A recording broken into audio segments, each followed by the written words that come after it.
Among those who consume, the quantity of consumption varies from individual to individual. So we ideally, when you talk about price elasticities, one should be able to talk about price elasticity of participation and the price elasticity of the quantity of consumption. So we would like to ideally distinguish these two, and it is also helpful for policy purposes. So because the Deaton's model did not provide an elasticity of participation, we are now discussing an alternative model which gives both elasticities of participation as well as elasticity of consumption. So obviously these are totally different approaches. The only common factor between both the approaches is that both are using the household expenditure data to estimate these elasticities. So if you find elasticity numbers which are similar in both the analysis, they are not comparable, of course. They can be just accidents, or you'll be lucky if you find similar numbers from Deaton's analysis and this particular analysis. So with that introduction, let me go on into the presentation. So as I already mentioned, we have what is called a prevalence elasticity, which is loosely defined as the proportionate change in prevalence of smoking as a result of a given proportionate change in the price of cigarette. So it is also called a participation elasticity or a propensity of smoking, or it is also called elasticity on the extensive margin. We also have a conditional elasticity, something similar to what Deaton's model gave you, and that was the proportionate change in the number of cigarettes smoked as a result of a given proportionate change in the price of cigarette. This is the conventional price elasticity that we are familiar with, whereas prevalence elasticity is not something that we regularly see. The conditional elasticity is also called an intensity elasticity or the elasticity on the intensive margin. Roughly in the literature, there are literature on both these elasticities from different countries around the world, and many of those literature sort of converges on the fact that these elasticities are roughly half-half. For example, let's say the total elasticity is say 0.8, the prevalence elasticity will be somewhere around 0.4, and the conditional elasticity is around 0.4. It's roughly 50-50. Well, of course, there can be some differences, but this has been what the literature seen so far. Modeling smoking outcomes. So, as I already mentioned in my introduction, many outcomes, including that of smoking or tobacco use, have two fundamental statistical properties. One, let's say Y is the outcome that you're talking about. YI, the I indicates the individual here. So YI is greater than or equal to 0 for a set of individuals, but YJ again is for an individual is equal to 0 for another set of individuals. So if you look at a survey, a proportion of individuals in the survey will have 0 outcomes or 0 consumption. In this case, it is smoking. Let's say 0 smoking for a number of individuals in the survey. There will be positive smoking for another set of individuals in the survey. So clearly, this a variable on smoking, for example, it's the distribution of the smoking variable. The Y here, Y is the smoking variable here. That distribution is not a continuous it's not a strictly continuous distribution. It is not a strictly bimodal distribution either. So you have a discrete part and a continuous part. So it is something like a mixed sort of a distribution here. So we have to model, we have to fit a more proper model to explain or to be able to predict outcomes when you're dealing with these kind of outcome variables. So one thing to note here is that we never get negative values here. So we have either zeros or positive values. So there is a significant number of 0 outcome in this particular variable, in the smoking variable especially. So because you know that the smoking prevalence is below 50% or 40% or even 30%, below 30% in most countries. In fact, the global smoking prevalence is only around 21% according to WHO. So you will see that, let's say, in your country, your smoking prevalence is only 20%. So typically, when you look at the household or individual survey on smoking, you would see that almost 80% of the distribution of smoking variable will have zero values in it.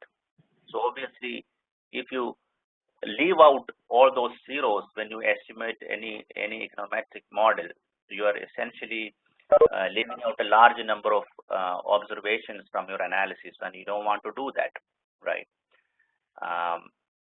So there are different strategies to model these kind of outcome variables. When if you look at read the econometric literature, there's so many different models out there which are specifically made for modeling these kind of outcome variables. But I'm not going into the details of all. You can pick up the textbooks and see those. My objective today is to discuss a certain specific model that is usually used in the literature to model smoking behavior or smoking outcomes which are of this particular nature that I discussed. So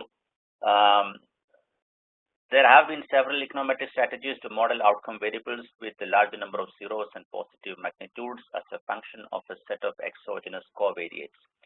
So one model is, of course, an Euler's ordinary least square regression, which is a very conventional way of modeling. So you basically fit an Euler's model on the outcome variable y, which is the cigarette consumption. But obviously, in this kind of a model, because the y is zero for a large number of non-participants or people who are not consuming cigarettes or smoking, they will all be zeros. So the model will entirely ignore those zero observations completely from the analysis. And also, this dependent variable can generate biased parameters if they are not normally distributed. So many times these consumption variables are not normally distributed, and this is especially the case with the household survey data. And there are a lot of reasons why households survey produces not really normal outcome variables on a variety of variables that you see. And an Euler's model can also predict negative outcomes. You know, once you fit the model and you make a prediction, it can give you a negative prediction, negative consumption or negative smoking, which is unrealistic, because we know that the smoking cannot be either only zero or positive. It cannot go negative. So these kind of problems are there while using Euler's model to fit to explain outcomes of this nature. And then people conventionally have also resorted to using log transformation of the y variable here. So, for example, the y variable, because it is normal, it's not normally distributed, or because it has heteroscedastic tendencies, people take the log of that. So you transform the y variable into a logarithmic form. So the expectation is that a good log consumption is normally distributed. Consumption which is in raw scale, which is y, is usually not normally distributed, but once it is logged, the chances are that it is normally distributed, but it is not always the case, of course, you know it. So the predicted consumption is affected by retransformation bias in such cases. I'm going to talk about that soon. Also, another problem here is that you can't take the log of zeros. So again, zeros are ignored in this particular model also. And it also assumes that variance of errors is constant, but you know, obviously logging of a variable does not guarantee that the errors that you get from the regression model are constant. So there's no guarantee on that. Okay. So I forgot to mention that I'm actually going to discuss the theoretical model in bit of a detail And then my idea is to, once I finish with the theoretical model, and show you what it is and what we're going to estimate. I intend to uh, show you or walk you through the estimation process with the help of Stata, and I have already made my Stata do file ready, and I have the database with me which was sent by Marco. It is a data from Belgrade. So I'll be running these models with the help of Stata, and you will be able to see the results on screen. Depending on when I'm going to be able to finish this theoretical discussion, and depending on how the time permits, we can decide whether or not to do this practical session today, or maybe we want to do it sometime later, or we take some break in between and then continue the practical session afterwards. So we can come to that once this presentation, this part is over. The two-part model, I already discussed how people have modeled these kind of outcomes with traditional Eulers and Eulers with the log transformation, and now a two-part model is a certain way of modeling this outcome in a way that we don't lose any of the zero consumers, like those who don't consume at all. So essentially, a two-part model splits the consumption into two parts, as the name suggests. So we have the first part, we look at the probability of any consumption, basically the probability of participation. What is the chance that you are a smoker? So it uses the entire sample of the survey. Suppose you are dealing with a household survey, the full sample is included in this first part of the analysis. So, and the probability of observing a positive versus zero outcome is what is modeled in the first part. And obviously, it can be estimated with the help of probit or logit. You all are familiar with the probit and logit model. They're very common in the literature, if you see. And second part is actually looking at the level of consumption, or it's looking at the consumption conditional on the fact that yi is greater than zero. So conditional on the fact that somebody has chosen to smoke, you are trying to model the level of smoking or the quantity of consumption or quantity of the number of cigarettes that is smoked. So obviously the second part only uses a subsample, right? So because the zero consumers or the non-consumers are exempted from this analysis in the second part. You can fit an appropriate regression model for the positive outcomes conditional on the positive purchase. So in the literature, you will see that people have used Eulers or log transformed y variable or GLM, which is generalized linear models. So these are some of the standard models used to model the second part of the two-part model. So when you do the predictions after you complete the estimation of two-part model, the predictions are usually made using the entire sample, the sample of zeros and non-zeros. So the idea of a two-part model is that it allows for the independence between the decision to smoke and the decisions of how much to smoke. There is an independence that is assumed. So obviously these two steps are done independent of each other. So you first estimate the first part as a probit or logit regression, and the second part conditional on the fact that you're smoking, which means you are selecting the subsample and fitting the Eulers or GLM on the second part independently. So these are two independent estimations. So we would like to predict the total expected smoking, say E of y given x, a set of covariates. X is a set of covariates that we are looking at, right, as a function of a set of covariates. The 2PM or the two-part model takes advantage of the basic rule of probability here, because the E of y given x, so the expectation of y given x is modeled as the probability of y greater than 0 multiplied by the expectation of y conditional on the fact that y is greater than 0. So they are independent. That is why we are able to multiply it like that. The total expected smoking is here equal to the probability of smoking multiplied by the expected quantity of smoking for those who smoke.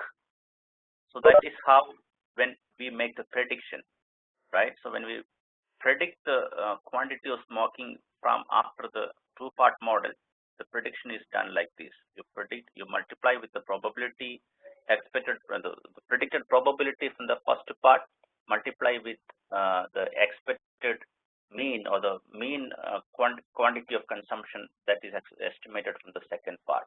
So multiply one with the other, you actually get the actual expected quantity of consumption or quantity of number of cigarettes smoked.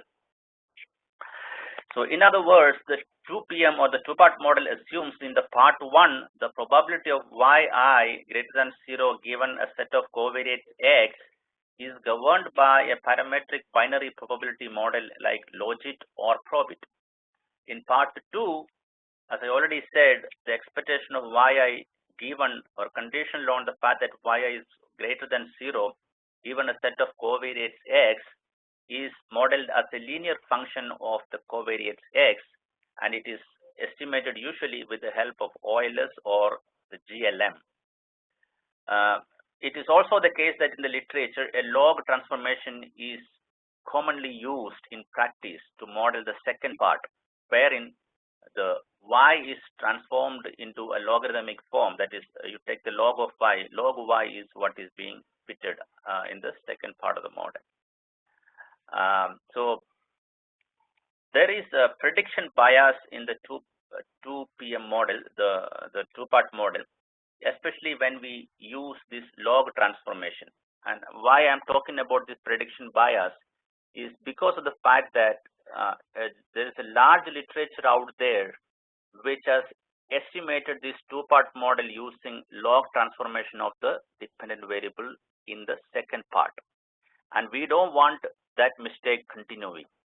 Only in the last couple of years, the literature has now begun to acknowledge the kind of mistake that was happening while estimating the second part with the log of the dependent variable.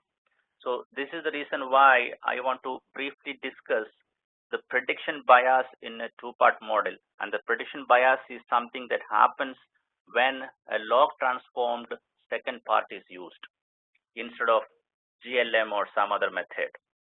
So for example, the predicted cigarette consumption, as I already discussed, is the total predicted cigarette consumption is the expected value of y given x is obviously a multiplication of probability of positive consumption into the expectation of the y given y greater than 0.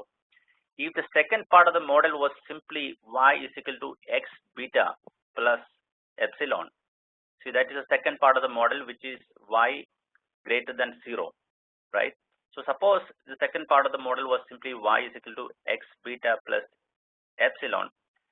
It is estimated with OLS, and then you take an expectation of that, it gives you expectation of y given x as xb, right? Because the expectation of e gets cancelled. The continuous distribution of y is often skewed to the right and can have non-constant variance. And this is especially the case of y that you usually get from household expenditure surveys. So in the literature, as I already discussed, a log transformation of y was done. It is a commonly used solution to stabilize the non-constant error variance and or to more nearly satisfy normality. So the assumption is that once you transform the y into a logarithmic form, you're able to address the non-normality issues, and you're also able to account for the heteroscedasticity in the error terms. So the assumption is that you have a sort of a constant error variance once it is log transformed. But obviously that assumption is not right most of the time, especially when you're dealing with healthcare data or consumption data that you typically get from household expenditure surveys. So because the y is log transformed, for you to be able to make any predictions, you have to retransform the model after doing the estimation, right? The retransformation after the Euler's equation of L and y is needed to obtain a consistent estimate of the mean response of y, because we want to do the prediction on y and not on ln y, right? So because it is ln y that is estimated, once the model is estimated, you have to retransform it back to its raw scale y so that you can make meaningful predictions.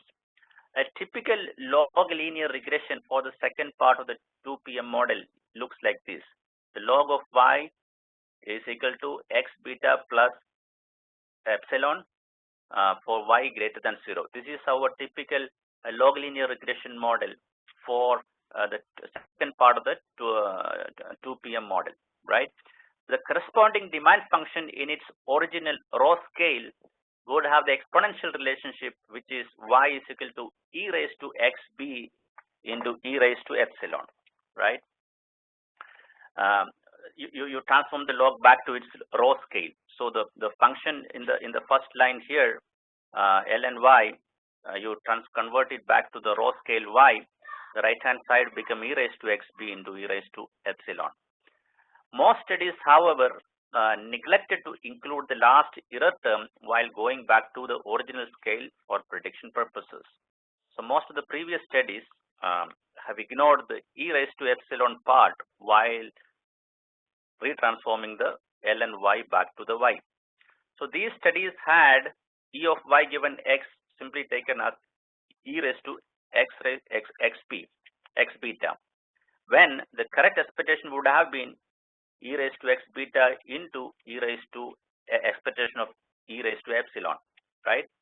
So that part which is expectation of e raised to epsilon has been omitted in many of the previous studies. That is the prediction bias we are talking about. A prediction based on a naive transformation which does not take into account this error retransformation, which is the transformation of this error term also back to the raw scale, which is expectation of e raised to epsilon. The retransformations that omitted or ignored this particular component has in effect biased the estimated results.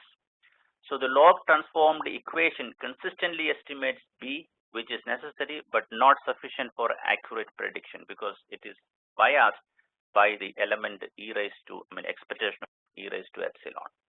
Because you are not fitting your model to expectation of y given y greater than 0, but to expectation of ln y given y greater than 0, a correction for this bias must be made. So there is a literature which shows that you have to correct for the fact that this e raised to expectation of e raised to epsilon has been omitted. So the error retransformation expectation of e raised to epsilon is often not constant and is heteroscedastic in the covariates that you're looking at. So if the log disturbances are normally distributed, suppose you do the log linear model with the log y on the left hand side and the linear terms on the right hand side, and if it so happens that your disturbances are normally distributed, then you are good because you have the normally distributed disturbances with the constant variance sigma square. The retransformation expectation of e raised to epsilon can be easily constructed. You can construct it as e raised to sigma square by 2, and the sigma square can be estimated using the mean square of the error from the log transformed regression. So this is pretty straightforward. But if the error distribution is unknown, there is this particular proposal in the literature by Duan. It is called Duan smearing estimator that is used, and the Duan smearing estimator is estimated as the average of the exponentiated residuals. So you have the exponentiated residuals which are estimated from the log regression, and you take an average of that.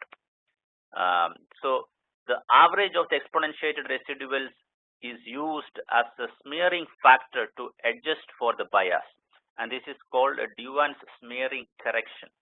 I'll actually show how these things are done in Stata step by step, so you exactly know what is happening. But if the errors are heteroscedastic, this particular smearing suggested by Duan will not work. You have to use a heteroscedastic version of this smearing estimator to be used.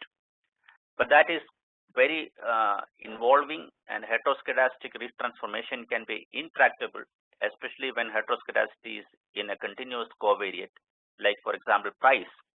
Price is a continuous covariate, and if the heteroscedasticity happens on price variable, so this sort of retransformation can become intractable. And this is the reason why most of the previous studies did not bother with this this Duvan's smearing correction or Duvan's smearing.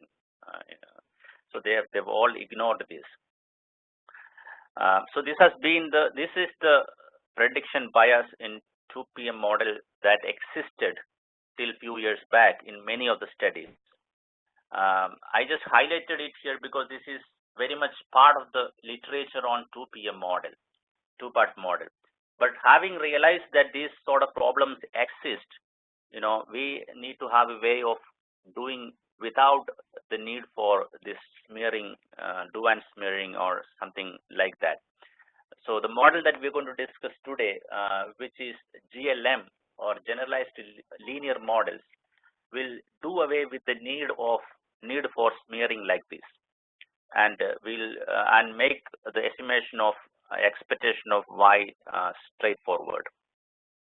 But of course, if you find that the log y or the log linear model for the second part does not have any heteroscedasticity, then doing a two-part model with the first part with logit or probit or second part with Euler's is okay, or in fact it is better, because Euler's coefficients are always the best unbiased estimator. So Euler's is actually best if the error variance are constant, or if the variance is constant for the log Euler's model in the second part.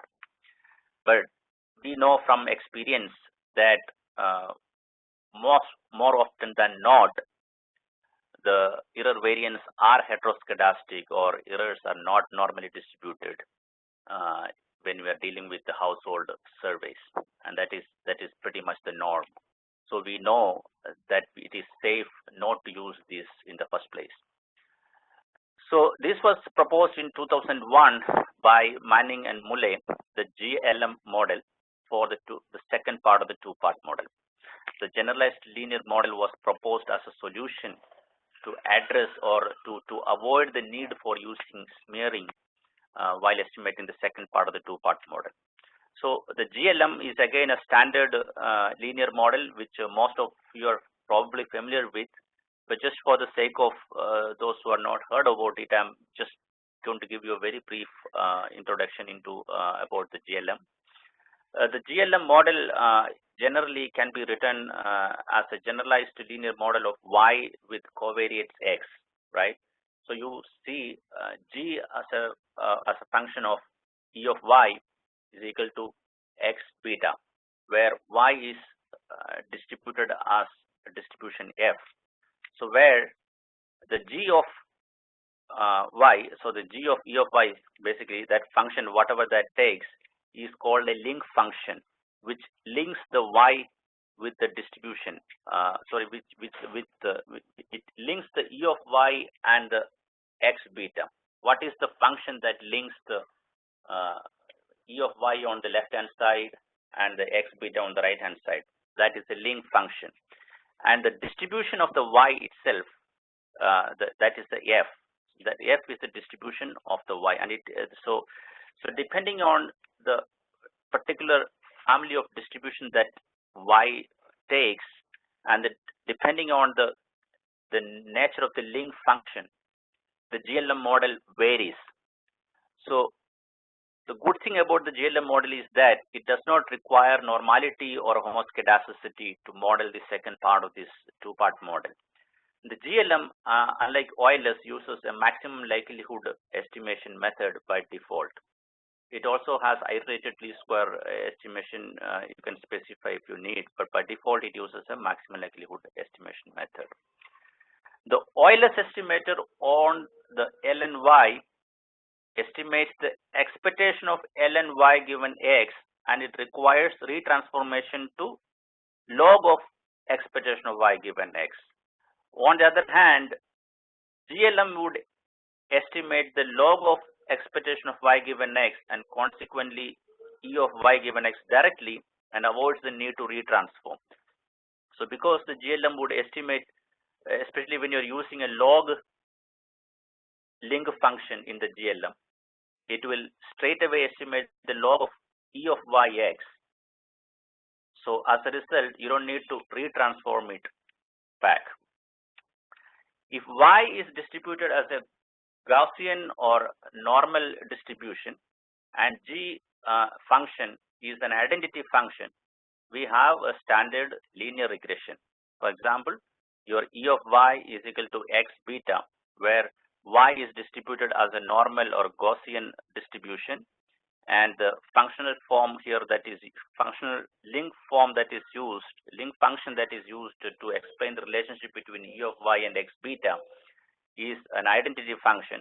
So this is what you typically get in an Euler's model. So for example, the idea of this is that if you do a GLM model with the normal distribution and identity link, the result will be identical to an Euler's regression model. Similarly, if the y distribution is binomial and the link function is a logit function, we have a standard logit regression.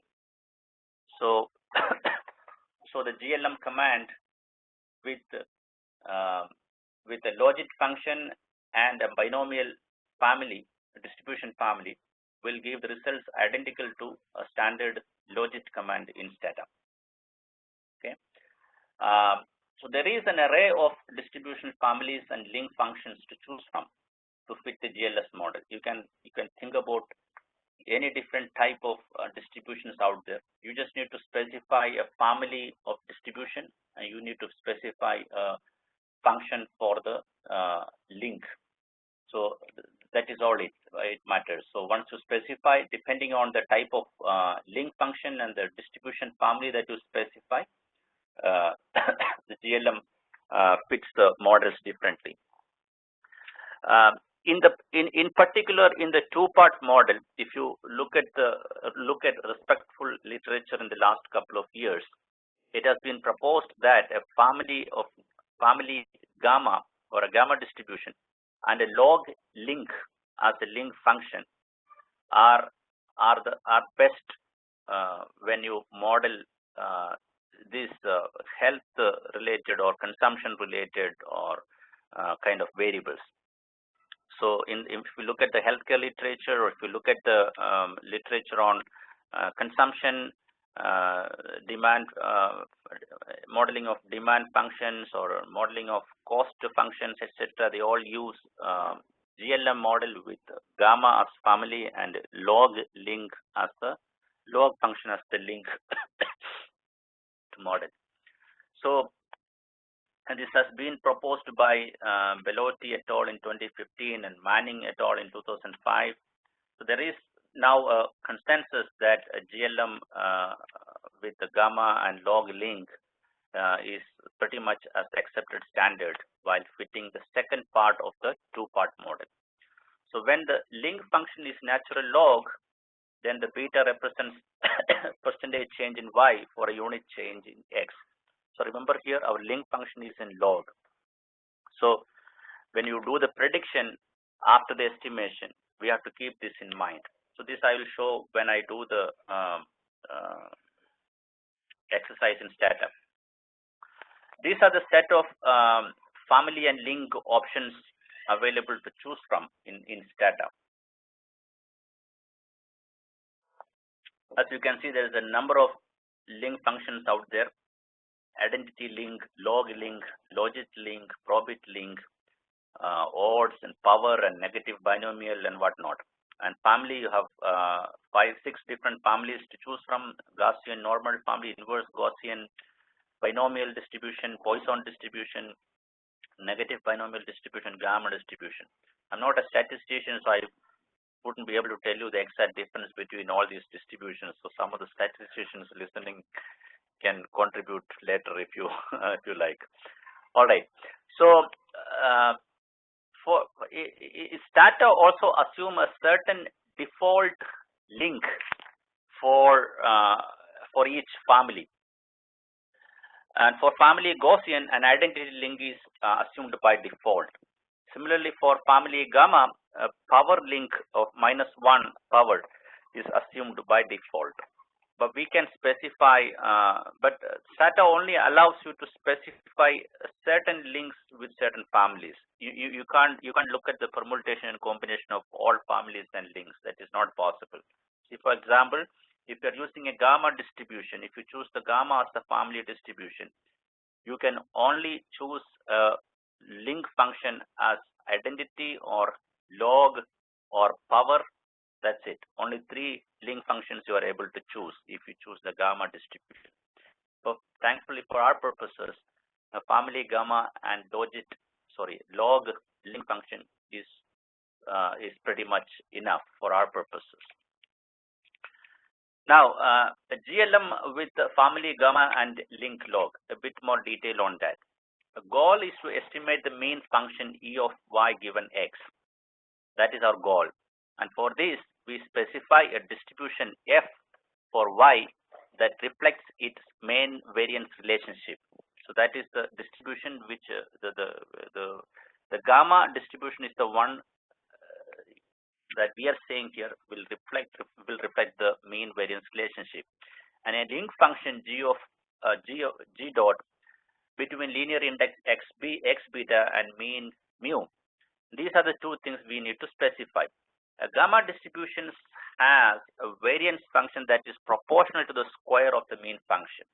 So for a gamma distribution, the variance function, which is v of y given x, is proportional to the mean function, which is expectation of y given x square, the square of the mean function. So the log ln E of y given x is equal to x beta, or in other words, expectation of y given x you can see as exponential of x prime b. GLM family test. So in Stata, in the theory, there are some tests to do to test whether a certain family rightly fits the model or not. So when you're fitting the GLM model, you can see which family is more appropriate for the particular distribution in hand. So if you have the distribution of smoking as a variable, y variable is the distribution of smoking. So we can test actually if the gamma distribution is indeed the right distribution to fit for this model. And suppose if the test tells you no, gamma is not the right distribution, there's some other distribution that you have to use. Obviously, it is not necessary that we have to use the gamma. We can use any other distribution as the test reveals. So modified Park test is a test that is commonly used in the literature to test the particular family distribution that should be used in a GLM model. The GLM does not assume a constant variance and instead assumes there is a function that explains the relationship between variance and mean. To choose the most appropriate exponential probability distribution, one must specify a suitable variance function. So basically, it is a variance function that we are trying to choose through this modified Park test. A modified Park test is used to choose the most appropriate variance function and recommends family given a particular link function. So for a given link function, the modified Park test will recommend a distribution family to fit the GLM model. A general relationship between the variance and the mean for a GLM can be described as variance of y given x is equal to alpha into expectation of y given x to the power lambda. But for a baseline GLM model with gamma distribution and log link function, the above relationship can be defined as log of y minus y hat square is equal to log of alpha plus lambda into log of y hat.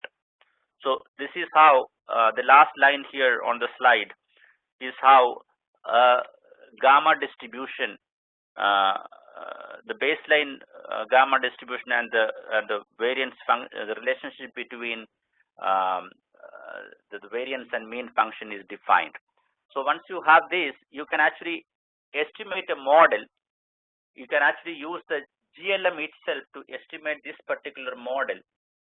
For example, here use the GLM to estimate the model log y minus y hat square is equal to ln alpha plus lambda ln y hat plus epsilon. You estimate this model. I mean, this model can be estimated using either Euler's or GLM, but the literature usually recommends that you estimate the same thing again with the GLM only. So once it is estimated, the coefficient associated with the log y hat on the right hand side. Here you remember y hat is actually the predicted y's from the GLM regression. We first do a GLM regression, a baseline GLM regression we start doing with gamma as the distribution family and log link as the link function, and then we predict the y hats from that particular GLM estimation, and then do another GLM estimation here in the second stage, defined like this. So we for this GLM estimation, we define a left hand side variable which is log of y minus y hat square, and on the right hand side you have the log y hat, and now the lambda, which is the coefficient on the log y hat on the right hand side, the value of that coefficient lambda will indicate the appropriate distribution. If after the GLM regression you find that this lambda is equal to 0, it tells you that you have a Gaussian distribution and it's a normal distribution with constant variance. If lambda happens to be 1, it indicates that your family of your distribution family for the y variable is Poisson. So you have a variance proportional to the mean in such a distribution. If it is a gamma distribution, then the lambda will take the value 2. So your variance is proportional to the square of the mean here. Unlike Poisson, where it is only proportional to the mean, here the variance is proportional to the square of the mean. And if the lambda takes the value 3, what we have is an inverse Gaussian or Wald distribution for the y variable. There, the variance will be proportional to the cube of the mean. So we basically, obviously, this when you do this GLM estimation, it is not necessary that you exactly end up with a lambda value equal to 0 or lambda value equal to 1 or 2 or 3. You can end up with any integer in between 0 and 1. You can end up with 0.5 or 0.7 or 2.1 or 2.5. All this is possible. So we basically do a statistical testing to see whether lambda is equal to 1, or a test to see whether lambda is equal to 2, if it is statistically significant or not. And if not, we try to choose a lambda value which is closer to the estimated lambda value from this particular regression model. That is what is typically done in the literature. Use the estimates to construct a working variance function and conduct more efficient second round estimation and inference. So suppose we start off with a baseline GLM model with a gamma family and log link function, and this particular modified Park test tells you that your lambda value is 1, then you want to then start your modeling all over again, and then estimate the GLM model with the Poisson family distribution instead of a gamma family distribution. That is the whole idea behind doing this modified Park test.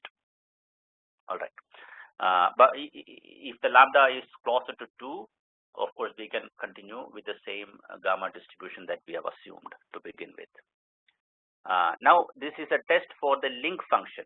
Remember, the modified Park test was done to choose an optimal or more efficient family distribution for a given link function, right? So now this test here is a box-Cox regression. Is done usually to choose a better link function, right? So we start with a log link for the gamma and log link model earlier, right? So this here this is the standard box cost transformation that many of you have studied in your regular econometric classes, right? So to determine the relationship between x beta and the expectation of y given x, you do a standard box cost transformation of the y variable, that is y raised to the power lambda minus 1 divided by lambda, and you estimate that particular y variable. The transformed box cost transformed y variable, you estimate it on the set of covariates alpha plus x beta plus eta, and you typically use the MLE maximum likelihood estimation method to find out the value of lambda. Once you find out the value of lambda, you can actually define the type of link function. See, for example, the estimated lambda, which is lambda hat from this particular regression, happens to be 0, then we use a log link, in which case our link function will be specified as ln y is equal to x beta plus epsilon. If the lambda value is 0.5, we specify the y as square root. So root y is equal to x beta. That's a square root link. If it is 1, we use an identity link, which is simple y is equal to x beta. And if it's 2, you use a square link. If it's minus 1, use a reciprocal link. So again, please remember this box cost regression.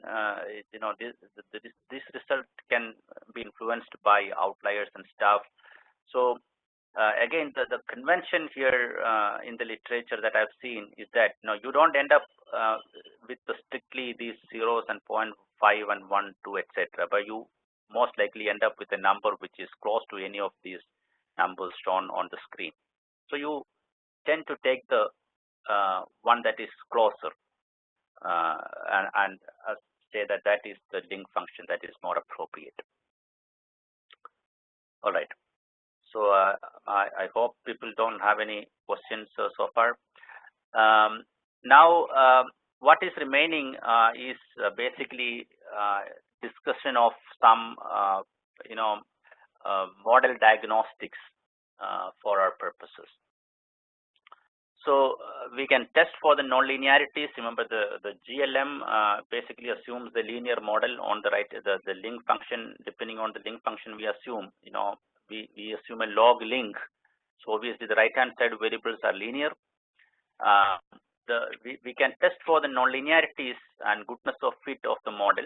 There are different tests out there in the literature, but I'm only discussing a few select ones which are more commonly used.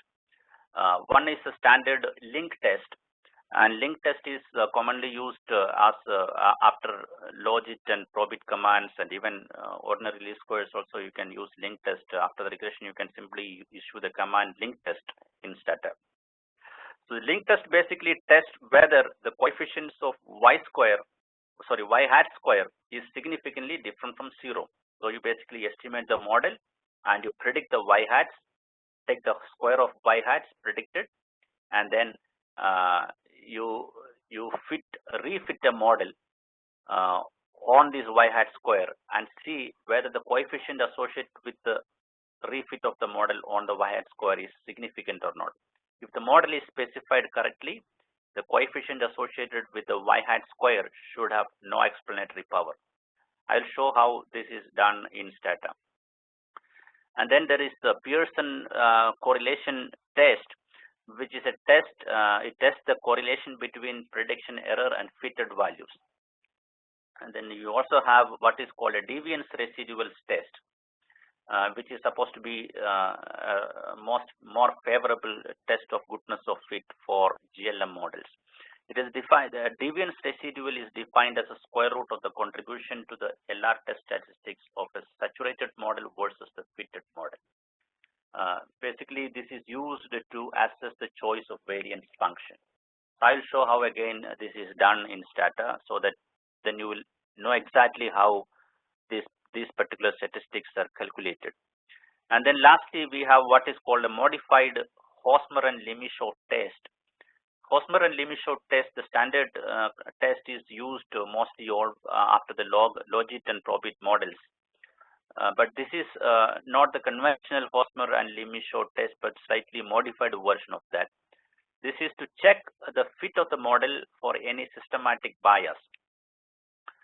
The partition, so ideally to do this Hosmer and Lee-Michaud test, we partition the residuals in the raw scale into equal sized groups. Usually we partition into 10 equal sized groups of residuals and check their distribution in each of these 10 different decile groups, and then test if these residuals are jointly significantly different from zero.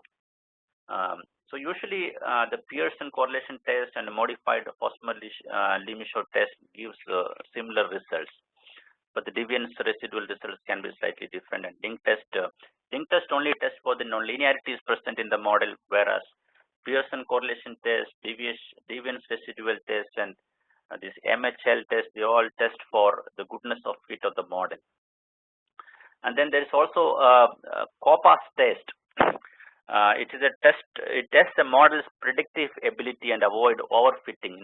This is a model test to see whether your model is overfitted. It randomly splits a sample into two, that is A and B, two samples, and then test model A's predictive ability by predicting the expected consumption in a sample B using the estimated coefficients based on sample A. So this COPAS test is usually very involved, and this won't be discussed in the stata because you have to go through a lot of bootstrapping and stuff. It is not something straightforward, but we will be discussing these other models of goodness of fit, other tests of goodness of fit. So I think the results from these three tests that we mentioned here, by and large, would enable us to make a decision on the model. So I saw a pop-up from Violet. I'm not sure if it just came and went off. So let me see. Yeah, so I wasn't sure if anyone had any questions, so I just wanted to remind them to. So if they have any questions, they can interrupt. I mean, they can send me or they can raise their hand. So I just wanted to. But just, I mean, I didn't mention, I mentioned in one of the emails to Rivera, but I didn't mention today. I realized that I'm actually recording this webinar, so you will be able to revisit again, see it again at your convenience later on. So if you have any, like if you think, oh my God, I need to take notes or something, don't worry about it. Yeah. Also, I'll be glad to share the PPT and also the do file that I'm using today for the stata exercise. I'll share both of them with you. I'll send it to Violetta, and then she will share it to all of you. So you don't really need to take down any notes right now. You just can concentrate on the talk on the screen, right? So are we good? So I'll proceed. Yeah. I don't see that anyone is. Okay. All right. So okay. All right. So these are the tests we discussed. Okay, fine with me. Thanks. Okay. All right. So these are the tests that we discussed, and then now in the recent literature, there is also something called an extended estimating equation, also called a power GLM. Instead of the regular GLM that we've been discussing, there's something called a power GLM, which is developed by Basu et al. In 2005. But it is, I see that it is not been very popularized yet, as yet. The idea behind it is that it estimates the regression coefficients and the parameters in a flexible Box-Cox link function and a flexible variance function simultaneously. Remember in earlier family test and the link test, we used the Box-Cox for the link test, and we used a modified park test for the family test. But there, we saw that it is possible that you end up with the coefficients which are not which are integers, like you end up with a 1.5 or 0.5 for lambda, in which case you do not know exactly whether the number that the lambda returns is not exactly equal to either 0 or 1 or 2, right? So so you don't really know whether it is fully correct to use a gamma distribution, for example. So power GLM, on the other hand, use this exact integer values for both family and link function to estimate the model. But they have developed a special package called PGLM. It's a user written package in Stata. So those of you who want to explore more, I've given some reading at the end.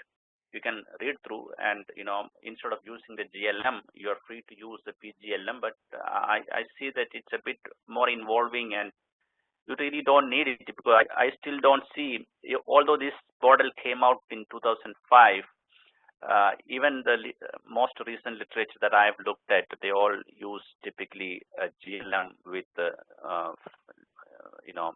log link function and gamma distribution family. So that is that I did not discuss much on this power GLM. Now, some advantages of the GLM.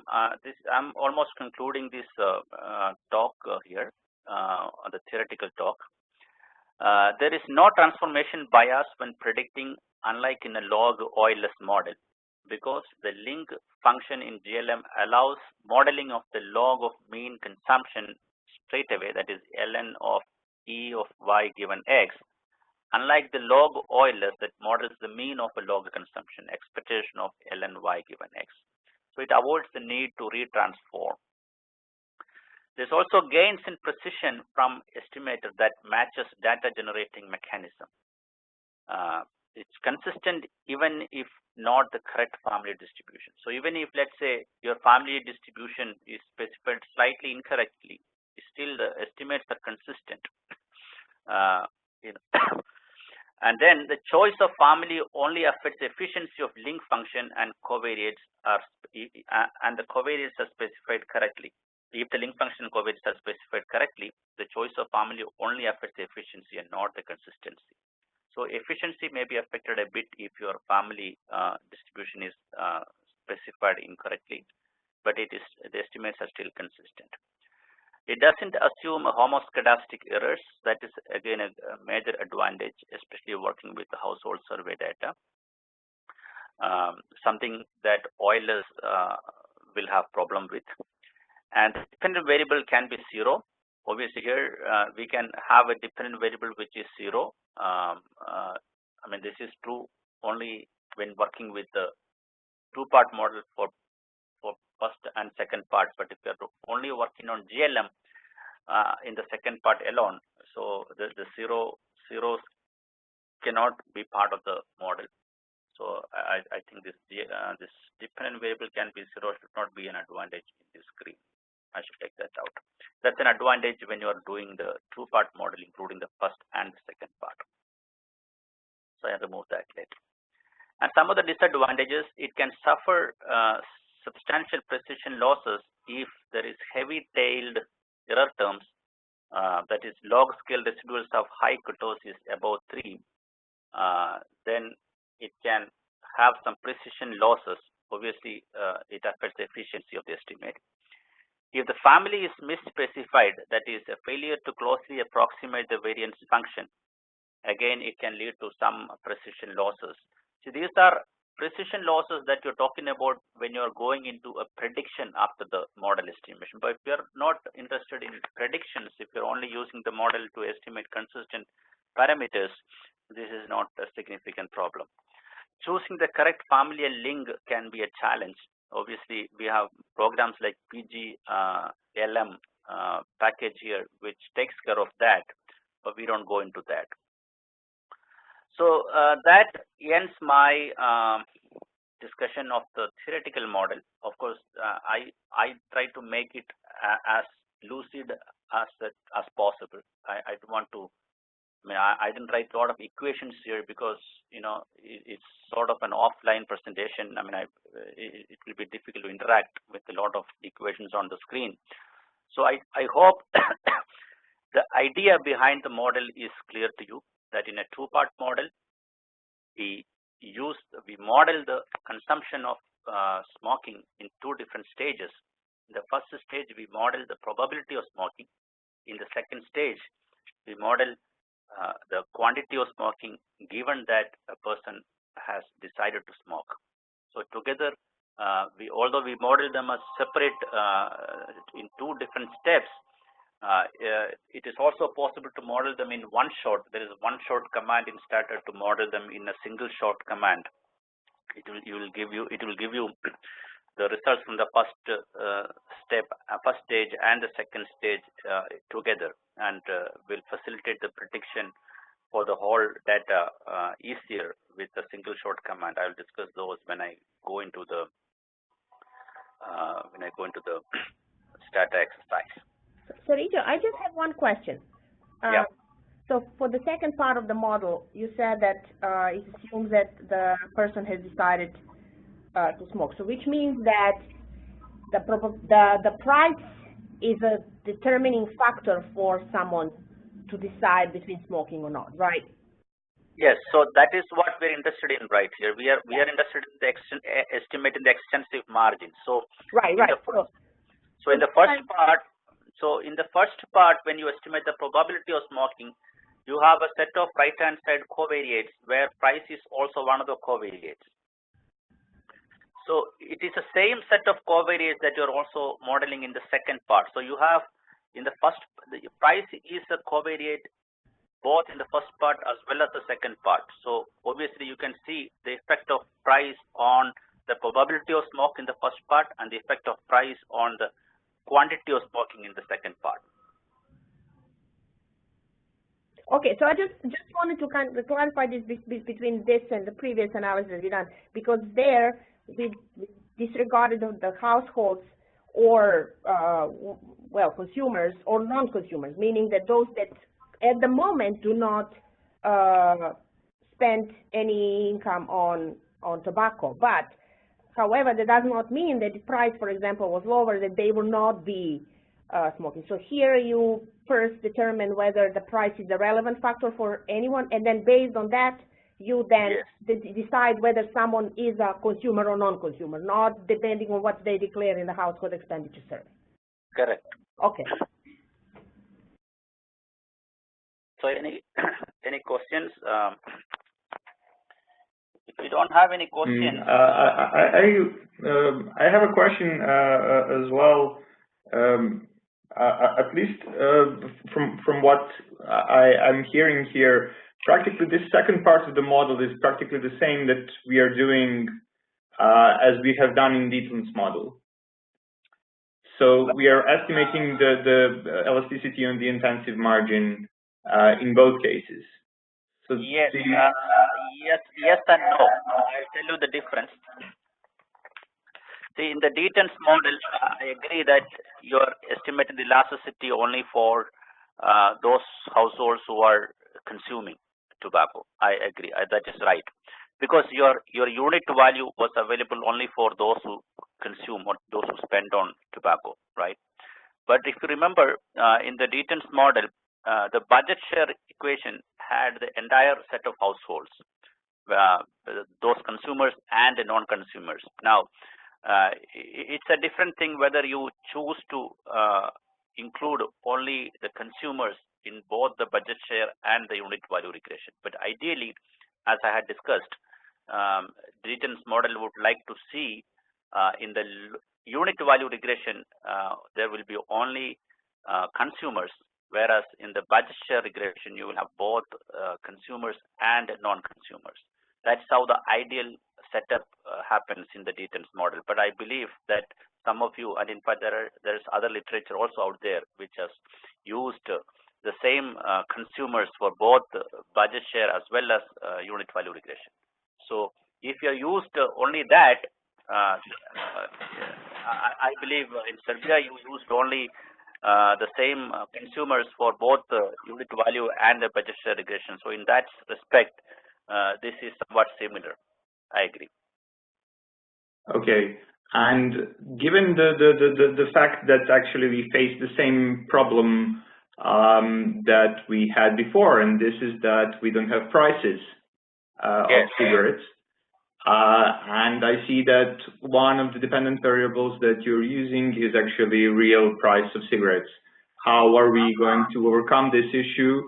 Because we used Dietland's model first because we couldn't have the actual prices. Yes. So this is why we needed to go over to unit values. And yes, so my question is actually, how are we going to estimate this? Yes. Are we again going to use unit values? Yes. Okay. So I'm going to explain that in the next slide in preparing the data. So what are the compromises that we have to make to run this model on a household survey data? Okay. Okay. I'm going to discuss. Sorry for jumping ahead. No problems. So if you are I would actually like to take a 5 minutes break before we start the next session, because the next session is basically the practical session, pretty much. Oh no, actually, no. Let me see. Oh no, actually, I can. Let me finish. I'm not going to the stata yet. I just run through the presentation to show some of the stata commands. And before I actually open my stata, I will take a 5 minutes break, if you agree. Yeah. Okay. All right. So preparing the household expenditure survey data. The household expenditure survey data is already you have, and those of you who have estimated the detailed model already have many of these variables lined up. So you have the consumption of cigarettes in the household expenditure survey. You have the expenditure spent on cigarettes, as well as the number of packs of cigarettes consumed in a household. So that is given. So that's well and good. But we don't have the prices of cigarettes. So what we have is unit values. So obviously, unit values are not exactly the same as prices, but you will see in the literature that unit value is used as a proxy for price in many studies. Although they are not perfect, because that is the reason why Deaton came with this beautiful model wherein he corrects for some of the biases in the unit values. But unfortunately, for this particular model, we have to use unit values as proxies for prices. That's the only way to go ahead with this model.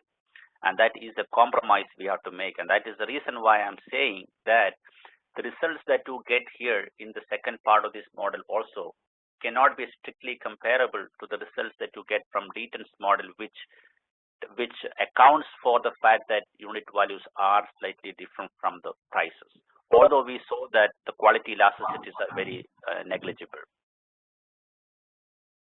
Any questions? I heard some sound. Okay, never mind.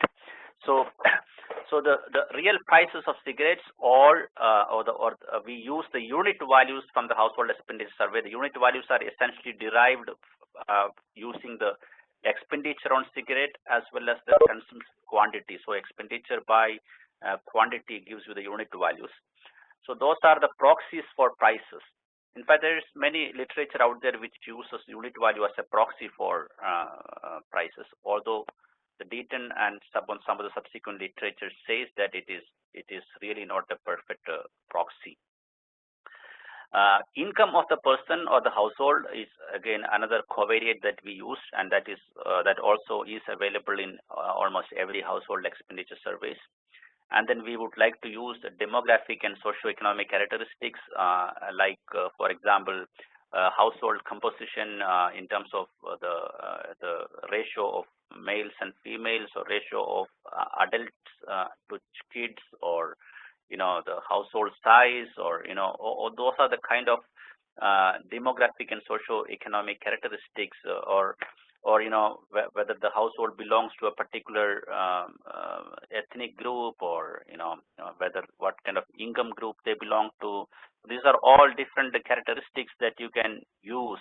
They are all potentially determinants of consumption of tobacco. So we need to be able to control for all those variables on the right-hand side, while our particular interest will be focused on the price variable and also income variable if available. And then education attainment of a household, because we are dealing with, ideally when we run this kind of models, we would like to have an individual level data which gives information at the individual level. But since we are working, in the literature so far, let me admit to you that all the two-part models that I have seen in the literature, they've all estimated using GATS or some other individual level data. Global Adult Tobacco Survey is what I'm talking about. So it gives consumption of cigarettes at the individual level. But whereas we don't have GATS data at our disposal, I believe. Many countries don't have GATS data. But what we have is only household expenditure survey data. So what I'm proposing here, let me admit that it is the first time that this two-part model is applied on a household expenditure survey. So you see, we have households as the basic unit of analysis here. So obviously, a lot of demographic and socioeconomic characteristics we have to build in the data for a household as a whole. So household is a single unit of analysis here. So that is why when we talk about educational attainment, we might talk about either the educational attainment of the household head and consider that as the educational attainment for the whole household, or we can come up with an average education for the entire households, basically by simply averaging the total years of education received by every member of the household. So we can say, yeah, a certain household has an set average education of so many years. So these are the ways in which we have to build household level characteristics from data that are usually available at the individual level. So in all the household expenditure survey data, this kind of demographic and socio-economic characteristics are available at the individual level, and we have to aggregate them to the household level. And why we need to aggregate? Because the consumption is only available at the household level. It is not available at the individual level, and that is the reason we need to aggregate. Also, the income is usually in a household survey not available per person, but it is only available at the household level. So some of the important variables that we need for the analysis, like consumption, price, and income, they're all available only at the household level. So we have to depend on household as a unit of analysis instead of a person. And then we can use regional dummy variables to represent different regions in the country. If you see this, if you think that these regions are fundamentally different from each other. And then in the literature on two-part model have used some other variables like exposure to cigarette advertising, the anti-smoking sentiments prevailing in different regions, or access restrictions, or restrictions to the media, etc. on tobacco products, or how children or youth are restricted from accessing tobacco products in different areas. Like there are some places where you can't purchase cigarettes from shops near to the schools, or schools shops near to the schools are banned from selling cigarettes, for example. Or there are countries where which prohibits children below certain age from purchasing cigarettes. So these are the access restrictions, and sometimes it's possible that within a country these kind of restrictions can differ across regions, and smoking sentiments or the anti-smoking sentiments can differ across regions in a country. So these are some of the variables which are good to control for while estimating these models. And one other thing here to note is the price here. Let me come back to the price again. So I told you that we are using the unit values as price. But remember, in the first part of the model, we are modeling zero consumption or consumption or not consumption, right? And on the right-hand side, we have a set of covariates including prices, where price here is obviously the proxy. The unit value is used as the proxy for price here. So we don't have the unit value for households who are not consuming. So when we estimate the first part of the model, on the left-hand side you have the probability of consumption, which is the first part of the model. I told you that we are using the entire sample of consumers and non-consumers. So on the left-hand side, your Y variable will be a dummy variable for smoking, which takes the value 1 and 0 for those who smoke and don't smoke. So on the right-hand side, your price variable and all these other variables. But obviously, price variable or the unit value, which is used as a proxy, is only available for those households who report consumption. So what do you do with those households who do not consume? So what we have done here is we have aggregated the prices of all households within each PSUs or within each um, uh, you know the PSU is the primary sampling unit in a household expenditure, in a household survey. PSU is the primary sampling unit. So it is the first stage unit from which households are selected in a typical household survey. So typically in a PSU, you see like some 10 to 20 households in a PSU. It's like a small cluster of households, right?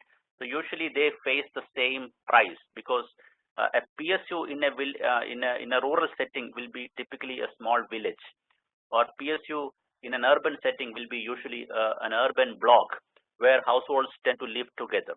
So in a village, you can pretty much rest assured, you can assume that the villagers in the same village would by and large face the same prices. Similarly, households living in a cluster of urban location, an urban block, will all be facing by and large the same price, right? So we aggregate we take an average of the prices of all households in a given PSU or a given village, and assume that that is the price faced by all households in a PSU. I hope you understand what I'm trying to say. So instead of taking individual prices for individual households, and to alleviate the problem of not having prices for some households who are not consuming, we need to say that, yeah, these consumers are not consuming despite the fact that this is the average price prevailing for cigarette in that particular village. So we want to find an average price or average unit value of cigarette faced by all households within a PSU, and then assume that that is the price faced by every household within that PSU. So obviously, when the model is done, we will have prices varying only across PSUs, and there won't be any price variation within a PSU. And in fact, this is exactly what Deaton's model also assumes, right? So if you remember the second part of the Deaton's model, it assumes that the variability across the PSUs, right, across clusters, and that is what the Deaton's model exploits. So obviously, we don't want to see demand within a rural village being affected by price variation within the village, right? That is the idea. So, and this also solves actually one of the identification problem. You see, typically when you do a demand estimation, you see an endogeneity issue. You are familiar with the typical endogeneity problem in prices. Usually, the price endogeneity can result due to two reasons. One is an unobserved heterogeneity or simultaneity. Simultaneity is the one that we've often seen. It is essentially a joint determination of cigarette demand and price. The fact that we are not taking prices faced by individual households, but we are taking an aggregate of prices or an average of prices faced by all households within a PSU, we are addressing the problem of simultaneity, in fact. And this has been confirmed in some of the literature, even in the literature which has done studies of two-part model, estimated two-part model using GATS data, Global Adult Tobacco Survey data. They have come across this endogeneity issue, and they've suggested, this literature has actually suggested the use of an aggregate or an average price within a community or within a district or within a state as a solution to address simultaneity issues in the joint determination of cigarette demand and price. And then unobserved heterogeneity is another factor that can contribute to endogeneity of prices. And the unobserved heterogeneity is essentially the kind of differences that you see exist across different regions. For example, let's say, for example, in a country you have 4 different states, or four different districts, and suppose the anti-smoking sentiments differ substantially between different regions within a country.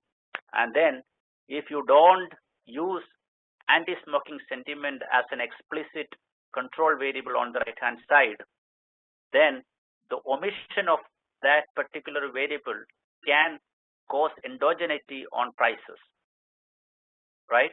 So this is the reason why we explicitly include some of these variables, like exposure to cigarette advertising or anti-smoking sentiments or access restrictions, etc., as different characteristics that might potentially differ households across different regions. So in the event that these variables are not able to fully explain some of these unobserved heterogeneities, that can be addressed by the use of regional dummies. And that is the reason why involve region dummies explicitly into the model, to capture some of this unobserved heterogeneity. So by including these regional dummies and these other regional level factors like exposure to cigarette advertising or anti-smoking sentiments, etc., we are able to address the potential endogeneity issues arising out of unobserved heterogeneity. And by using an aggregate or an average unit value or price for a given PSU, to an extent addresses the simultaneity issues that leads to endogeneity of price variable. So use of good control variables and region fixed effects, as well as the use of PSU level prices instead of an individual smoking price, will help address the issue of endogeneity in this model. That is the idea. So once you average the prices across the PSU, you essentially have the entire set of households, and you also have the price variable for the entire set of households. So you don't need to eliminate any observation at all from either part of the model, either from the first part or from the second part. I hope I have made sense of this discussion. If you have questions, please feel free to intervene in between. So how a typical two-part model is implemented in Stata, I'm just walking through some Stata commands at its very basic. I will go through it in a Stata do file and do the exercise before you, then it will be much more clearer to you. So the example, Y is the number of cigarettes consumed, and YD is the dummy variable, taking the value 1 if Y is greater than 0 and 0 otherwise. So YD will have values 1 and 0. Log Y is the logarithm of Y if Y greater than 0.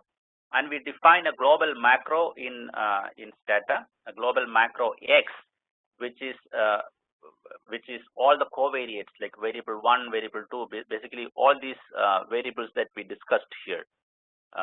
They will all be the covariates.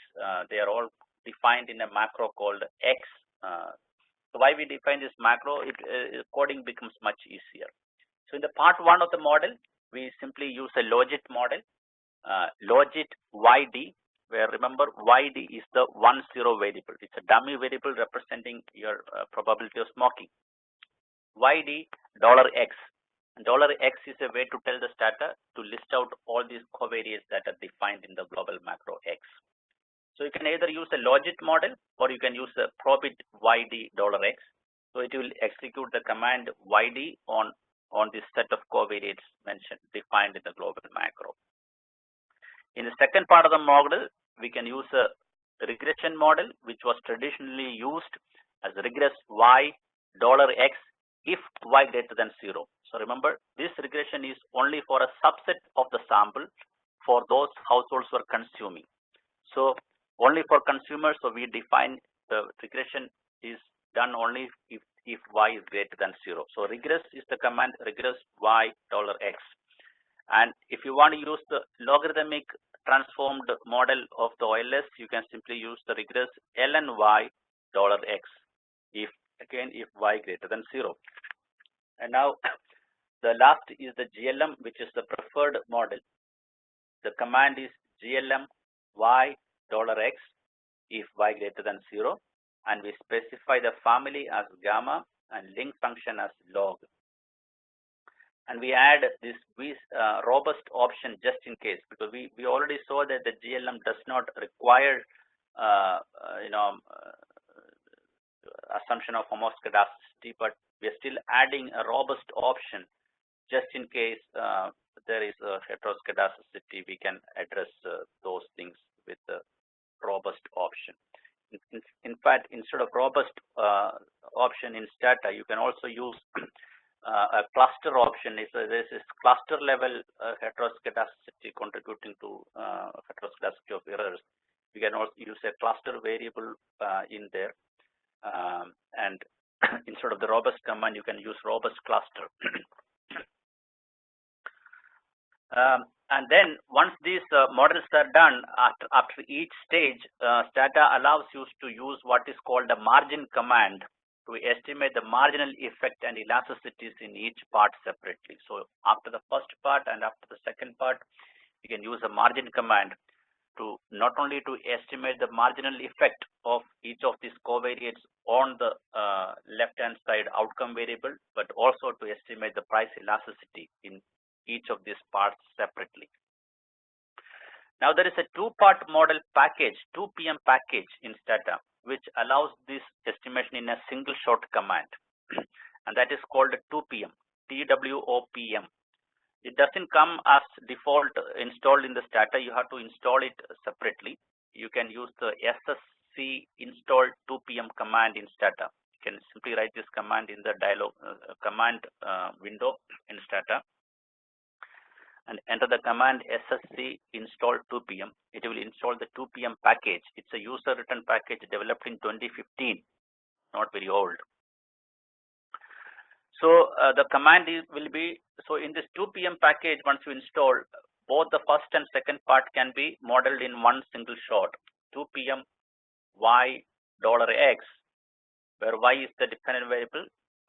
See here, this y here will consist of zeros and non-zeros. So it will basically be the number of packs of cigarettes consumed. It will be either 0, 1, 2, or anything. So any positive value, any non-negative values basically. So the y here will consist of the entire distribution. So you don't need the use of the yd or the dummy variable for the y in this particular model. You only need the y variable. Y $x, and the first part we are specifying, the first part is a logit model, and the second part is GLM with the family gamma and link log, and we again specify the VCE robust option. This will give you identical result as what you would get if you were to do this estimate in two different parts, as one logit model and one GLM model separately. So this gives you identical results as in the previous two-step implementation.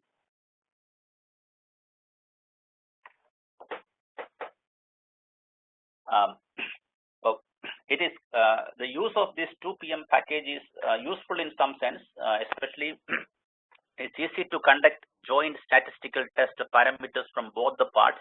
If you were to do it in a two-step implementation as before, doing a joint statistical significance test will be more tedious. It's easy to recover overall predicted values of the dependent variable and marginal effects for the combined model. So you can get an overall prediction much easier using this 2PM package. So overall prediction, when I say it takes into account probability of consumption as well as the quantity of consumption. So whereas when you do a predict command after the if we were to do this two-step estimation, we have to first predict the probability in the first step, and then you predict the quantity of consumption in the second place, and then you have to multiply them manually to get the overall expected value of consumption, right? But 2PM will allow you to get it in one shot. That's advantage.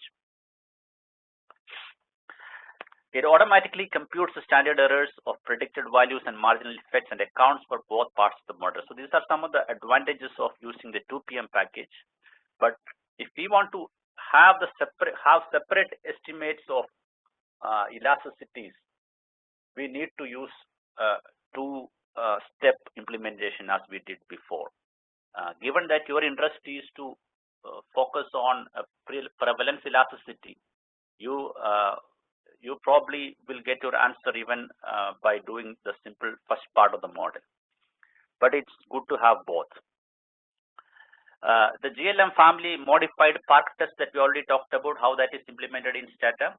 The purpose here is to determine the relationship between raw scale mean and the variance function. So basically, you have to look at the relationship between the expression of y given x and the variance of y given x. So use a GLM family test called modified park test with GLM here.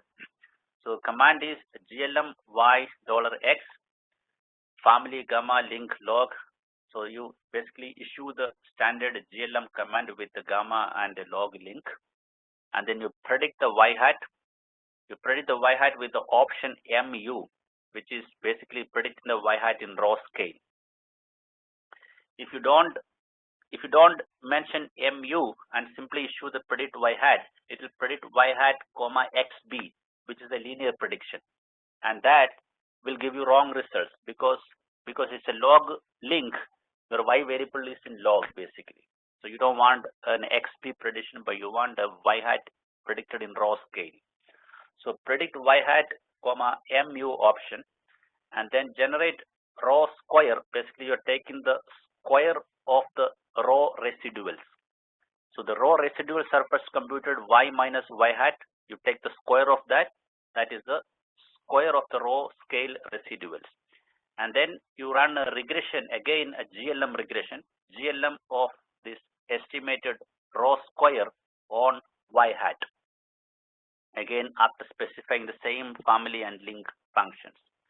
So the coefficient associated with the y hat will guide your selection of the family. If the lambda, which is the coefficient associated with y hat in this regression, we already discussed it, depending on whether it is 0, 1, 2, or 3, we will choose which family of distribution to be used in the GLM model. To test this coefficient for each of these values, we can do a statistical testing. So I'll show that in the Stata program. Then we go to the box-Cox regression, basically doing a link test. The purpose is to determine the relationship between the x beta and the e of y x. We basically we transform the y variable on the left-hand side using a power transformation, and use the command box-Cox. That is a particular command available in Stata. It comes as standard. Box-Cox y $x if y greater than 0. Remember, we are only doing a GLM link test, so this is only for the second part of the regression, second part of the model. So we specify it only for the cases where y greater than 0. Stata reports this lambda as /theta for the test, so you should be mindful of that. And then the link test the purpose is to test the linearity essentially. Estimate the GLM regression first. GLM y $x is the same GLM regression that we've been doing for the second part of the model. And then you predict Ly hat. It's the log y hat. So we are using the standard linear prediction. So xb is specified. And then we generate Ly hat square, which is the square of the previous predicted y hat. Predict the raw scale residuals and square them. So we predict the linear Ly hat, and here we predict the raw scale residuals using the mu prediction, predicting y hat in raw scale, and then take the square of that. And the regression is run on row 2 Ly hat and Ly hat square. So we want regression output from this regression. We are more interested in looking at the coefficient associated with the Ly hat square variable. We want that coefficient to be insignificant. If that variable is significant, it means some square of the xb, or some variables have to be specified in xb, or the specification is not right. It's not, the linear specification is not right. That is what it means. So you have to use, so the y hat square coefficient associated with y hat square has to be insignificant for the link test to pass. So test if the coefficient of Ly hat 2 is significant. Modified Hosmer-Limeshow test. The purpose is to check the fit of the model for any systematic bias. So you estimate again the standard GLM function we have been estimating for the second part. Predict log y hat using again linear prediction x beta, and predict y hat mu, which is predicting the y hat in raw scale, and then you generate the raw as a residual y minus y hat, which is essentially the raw scale residuals that are generated, and then you create 10 equal groups sorted by any specific x variable. Instead, we can use the xb itself, total predicted xb itself. So remember, Ly hat is the predicted xb. So we basically partition this Ly hat variable into 10 equal groups, 10 deciles after sorting them. So we use the xtile command, xtile, and you create a new variable group grp is equal to Ly hat if y greater than 0 and nq10, meaning we are telling Stata to create 10 different groups.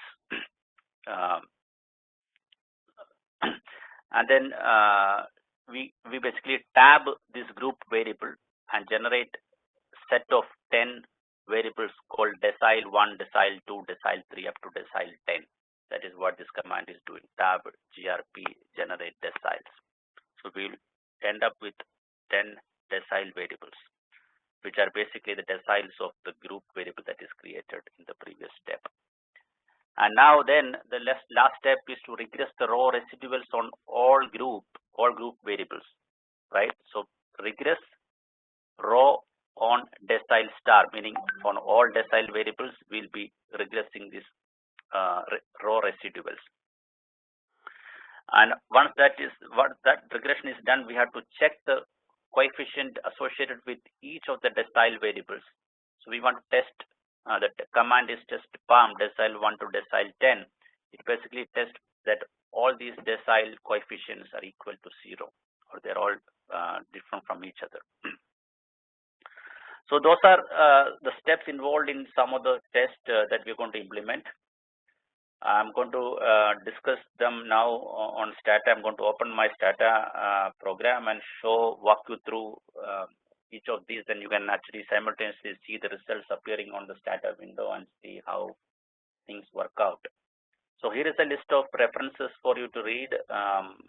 Some of it I've already sent. I'm sure some of you have already read some of these references. But I suggest that you go through each of them before you do your exercise. It will give you a good idea of how and some of the other tests which I have not even mentioned in this discussion. You know, there are so many of them. We don't really need all of those tests available, but it's good to read some of these papers before you do the exercise. So here I will be using the particular database which Marco sent me a couple of days back, the HPS_Serbia0617.dta. I don't think all of you participating here would have access to this data except the team in Belgrade. It's so good, but you don't have to do it along with me. What I would do is I will open this do file which I have created for this purpose and load this particular data into my Stata. And I am going to close this this PPT and open my Stata window, and then I will start working through this data so that you can see everything. So, but before that, I think I'll take a 5 minutes break if you agree. Can I just ask a question before we go for a short break? Just sort of like just maybe a summary from what I've got out of this, so that to make sure that actually maybe others do not agree or agree, or maybe they have similar questions. So my understanding is that the elasticities, the conditional elasticities then obtained in the second part of the model may be actually more precise than the elasticities obtained, conditional elasticity obtained by the even model. I mean, is it safe to say it like that? Given that the first part assumes this prevalence, predicts consumption based on that, and takes that information from the full sample to then estimate conditional elasticity. But Violet, I should remember that the second part of the estimation here is totally independent of the first part. So that's why obviously I misunderstood, because my understanding is that in the first part of the model, we use the information on the prevalence elasticity to predict consumption, and that, based on that information, we don't use the raw data on consumption from the household expenditure service, but we use actually predicted consumption based on the first part of the model. No, that's not right. And why not? I mean, why are we doing then the second part of the model? Why is then this information, the first part, useful? Besides getting on information on the prevalence elasticity. First part of the model does not look at the quantity of consumption. It only looks at whether you smoke or not smoke. It does not bother how much you consume, right? So it is, first part is only a modeling of the probability of consumption, and second part is totally independent of the first part. That completely independent decisions. Once you made the choice to smoke, now second part asks how much you consume. So obviously, all right. Yes, obviously you misunderstood what I was saying. So, but how do you link the first part? You said it's independent. Why are we doing the two steps if they have no relation to each other? So obviously, first part is relevant for the second part because the decision to smoke is made in the first part based on the price. So someone may smoke at the price, say A, but when price increases to B, then the decision to smoke decides not to smoke anymore, which is not included in the detent. Here we take into account that information, or not? Yeah, but in the detents model, let's say if you were to do a detents model only with the consuming households, then it is the same thing. The second part of this model and the detents model is in essence the same. But of course, because of the differences in the method, the final output might differ, final elasticity estimate might differ. But in principle, the detents model, if you are using only consuming households to estimate the detents model, then it is the same as this particular model where you use the consuming households only in the second part. So basically, there is no added value of doing the second part of the model. For this exercise, yes. Yeah, I mean, if you have done a detents model, then there is no added value from the second part of this model. But then there is an added value. Where there is an added value, I'll tell you. If you want to do a prediction, okay, if you want to do a prediction based on both the parts, okay, you want to find the expected value of y given x, where y is the quantity of consumption and x is a set of covariates which are there in both the first part and the second part. Okay. So you want to do an expected value of y. Let's say you want to find the expected value of cigarettes consumed. Obviously, you want to find the probability of consumption multiplied by the expected quantity of consumption of those who consume. That is the actual expected value. Whereas if you don't do the first part, you only do the second part, and you find an expected value, then that expected value is somewhat it's not really correct, right? Because you're not really accounting for the fact that the probability of consumption is there. If you're only doing the second part, then you are in a way assuming that everybody is a consumer, because you are not accounting for the probability that there are only some people who are consuming. There is a possibility that some are not consuming. That is not accounted for when you do a detents model. Okay. So in that aspect, it is different from detents model. The fact that you are, while doing prediction, having the probability estimated from the second part is also factored in while you are doing the actual prediction for the entire households. Okay. Yeah, and if I may add to this, how I see it, and I think that actually using the detents model is slightly better than the second part of this model, because in the Deaton's model, we are actually acknowledging the fact that this is a unit value we are not talking about. And in this model, we are just taking the fact that we have unit value as the price. Yeah. And this is a huge assumption in a way. Well, Marco, okay, I mean, you have a point there definitely, but in Deaton's model, you've seen that the quality shading in a unit value is not all that great. I mean, you will see that the quality elasticity is less than 0.1 or something, right? In most cases, in Deaton's model. So which means the quality aspect that is ideal, supposedly shading the unit values and stopping us from using unit values as prices themselves. The quality aspect is not, I mean, the magnitude wise, it is not so important. In fact, that is the reason why when you see Dayton uses the constraint, I mean, the symmetry constraint model in the end, he completely forgets the quality shading aspect completely from the model. He does not account for that when he is using the symmetry constraint estimate in the end. If you remember, Yeah. you see what I'm trying to say here? More or less, but I'm just arguing that there is an additional value to the Deaton model compared to the second stage of this model. Just by the fact that in the initial estimates, we use this fact that we have unit values and the whole complicated procedure that we applied to arrive to price elasticities, because it actually explicitly takes into account quality, and this model does not. I'm just trying to differentiate between. I agree.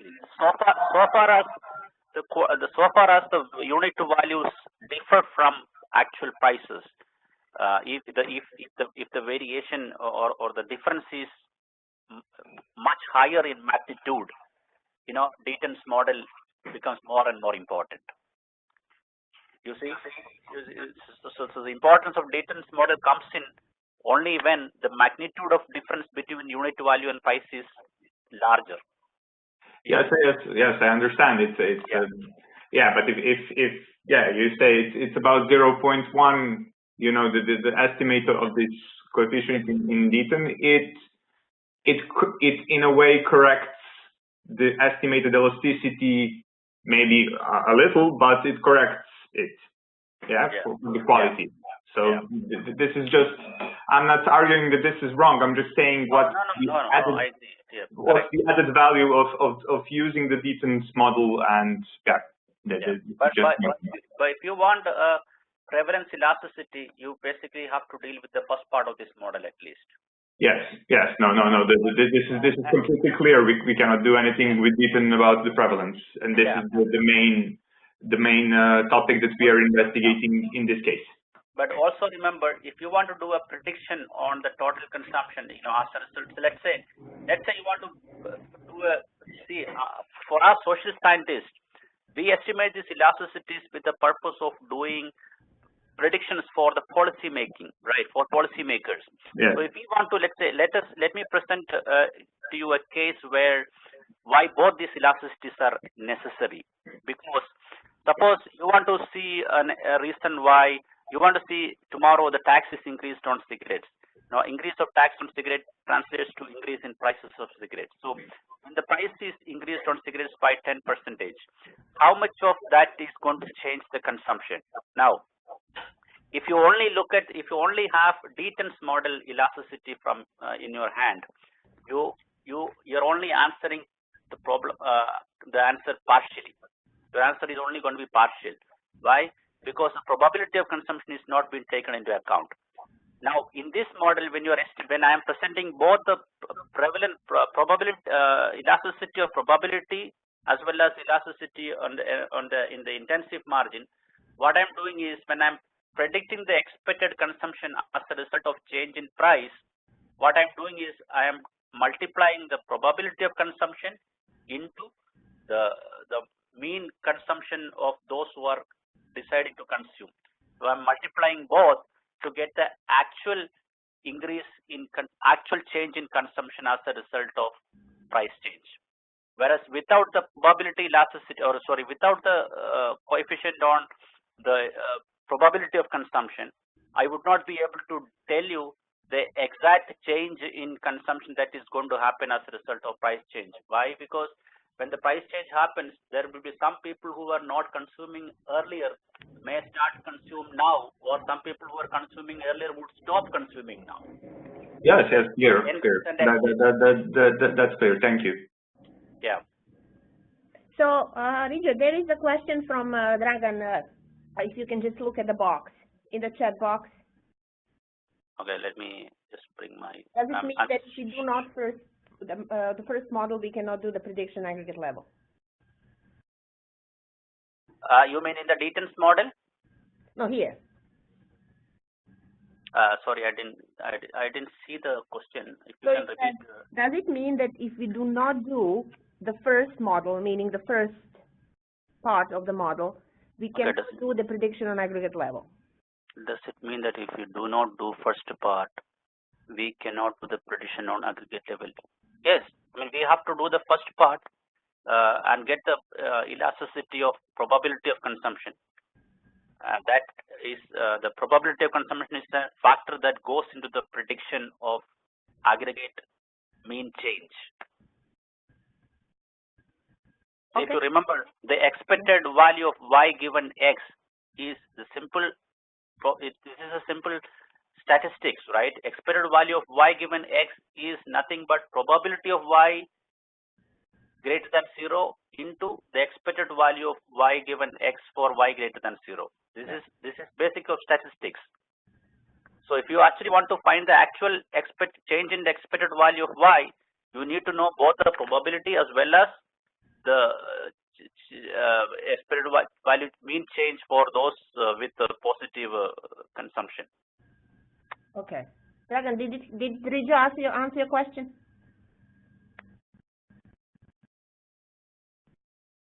So you know, when I presented this in Stata, I show you how this prediction works from both the models and how in a two-part model how does it work.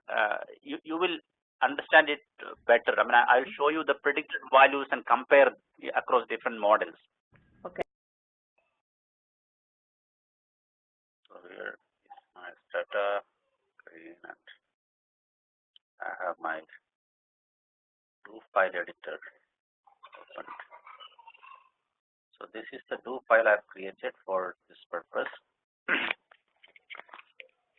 Is the do file the text on the do file readable for you guys? I've tried to make the font a little larger than normal, but still maybe it's not as big as you would see in a PPT. Yeah, yes, it's fine. It's fine. Looks fine. All right. So I actually made the text on both the do file and the window Stata window larger to make it more visible. Okay. So all right. So as you can see, the data used is the HPS_Serbia0617.dta, which Marco sent. I've not made any changes to that data. It is as it is. The key variables that are used for this analysis from the database is the MCE30, which is the total household expenditures in local currency unit, and NCIG, which is the number of cigarettes packs per household. I am not sure whether it was per month or week. Marco, can you remind me? It's per month. Okay, per month. All right. And then you have the unit value of cigarette, UV-SIG, and H size is the household size. And there is an ID COF, which is the dummy variable showing household coffee consumption. Dummy variable showing household coffee consumption. I believe in your Deaton model, was this coefficient significant, Marco? We just, this just remained from the previous version of the do file where we attempted to estimate simultaneously the elasticities of cigarettes and coffee, and then to try for cross elasticities, but yeah, it just remained there without clear reason. Yeah. So anyway, I've used that also as a dummy variable and touch, which turned out quite significant. So, and then we have mean That's nice. mean edu, which is a mean education of household in years. And then there is a male ratio as another variable, which is basically the ratio of number of males to household size. And then there's another variable called adult ratio, ratio of the number of adults to household size. And then we have a dummy variable, a dummy indicator for the residence, whether you live in an urban or a rural area. And then there's a region dummy, which basically shows different regions in Serbia. I believe Belgrade, West, East, and the last one I forget. And then there is this house H type, which shows a variable indicating household type, basically their employment status and whether you are pensioner, etc. The four categories in that. And then we have a PSU variable, which is the primary sampling unit, a variable identifying the primary sampling unit or cluster. I hear a message that the audio is not visible. Is that correct? I can hear you. Okay. All right. Does anyone else have problem? Yeah. All right. Okay. All right. Okay. I think only one person has the problem. All right. Besnik has a problem as well. Oh no, he's okay. Sorry.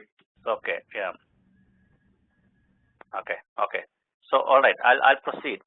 So I just write this standard disclaimer here. The exercise done here is a demonstration for demonstration purposes only.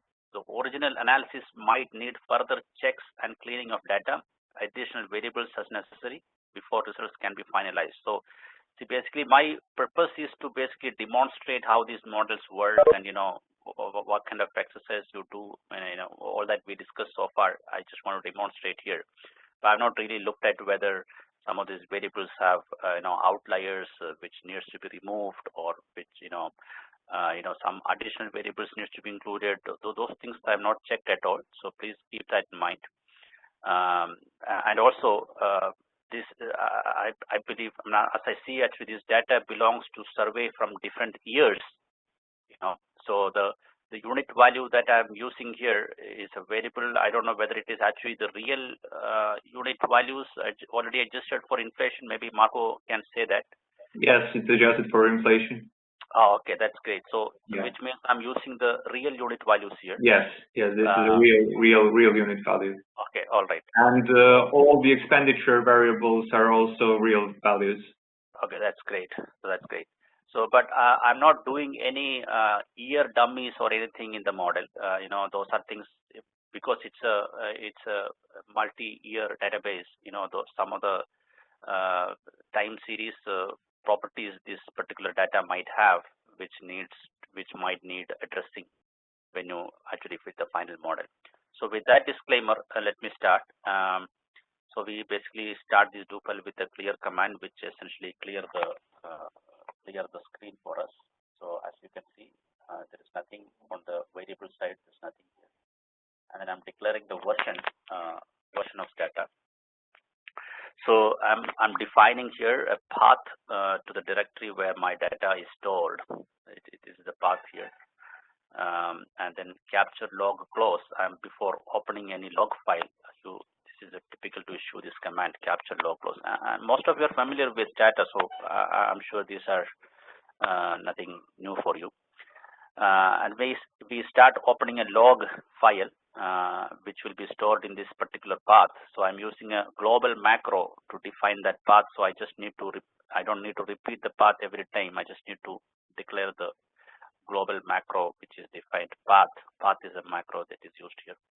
And the data, this particular Serbia data that I'm using, is also stored in the same directory. I'm calling it in with this command. So as I go on, let me just run through this. I'm just running it still here. Okay, it's loaded here. You can see the data is all loaded here. On the right hand side, you have all these variables right here. I'm minimizing this variable window so that the result window is what you see and it's more visible, better. All right. So first, I just wanted to see the nature of this PSU variable. The primary sampling unit. So I use this command codebook PSU. It gives you certain information, like for example, there is 985 unique PSUs in this database, and of course that in this particular data, the same PSU number is given for multiple years. That is some anomaly I have observed. So I have to sort I'm basically summing the PSU by different years here. If I sum the PSU by different year, you will see that for this data runs from 2006. In 2006, there were so many 1248 PSUs in the year 2006, and then 1261 PSUs in the 2007 year. So similarly, the number of PSUs in each year remains more or less the same throughout all these years. There's not much significant difference, but only in 2013 there's a significant jump in the number of, by 2013 and 2014, a huge jump in the number of PSUs. I'm not sure why that is the reason, but anyway, that's material for us. So I just wanted to show how these PSUs are distributed across the different years. So as you can see, the values, obviously this value 1, which a PSU takes in a particular year, will be repeated every year. So our idea is to create a unique PSU ID for each year. So I'm creating two different variables. One is a household ID, which is formed by a group of year PSU and IDHH. IDHH is the household ID that is already given in the data. So by creating like this, I will have a unique household ID for each household distributed across the year and PSUs. And then I'm creating a, okay, let me also run this as I speak. Run this, there's one missing value generated. I think there's some one missing PSU observation or and then I have I'm creating a PSU ID so that it varies from year to year also. See now, as I showed earlier, you have the same PSU number repeating every year. So I don't want that happening. For me to have unique PSU IDs running through all the years, I'm creating a PSU ID variable with the command en PSU ID with the year and PSU grouping. So now if I code, for example, if I use the same code book PSU ID, sorry, PSU ID. Here I have 5,556 unique values. Okay.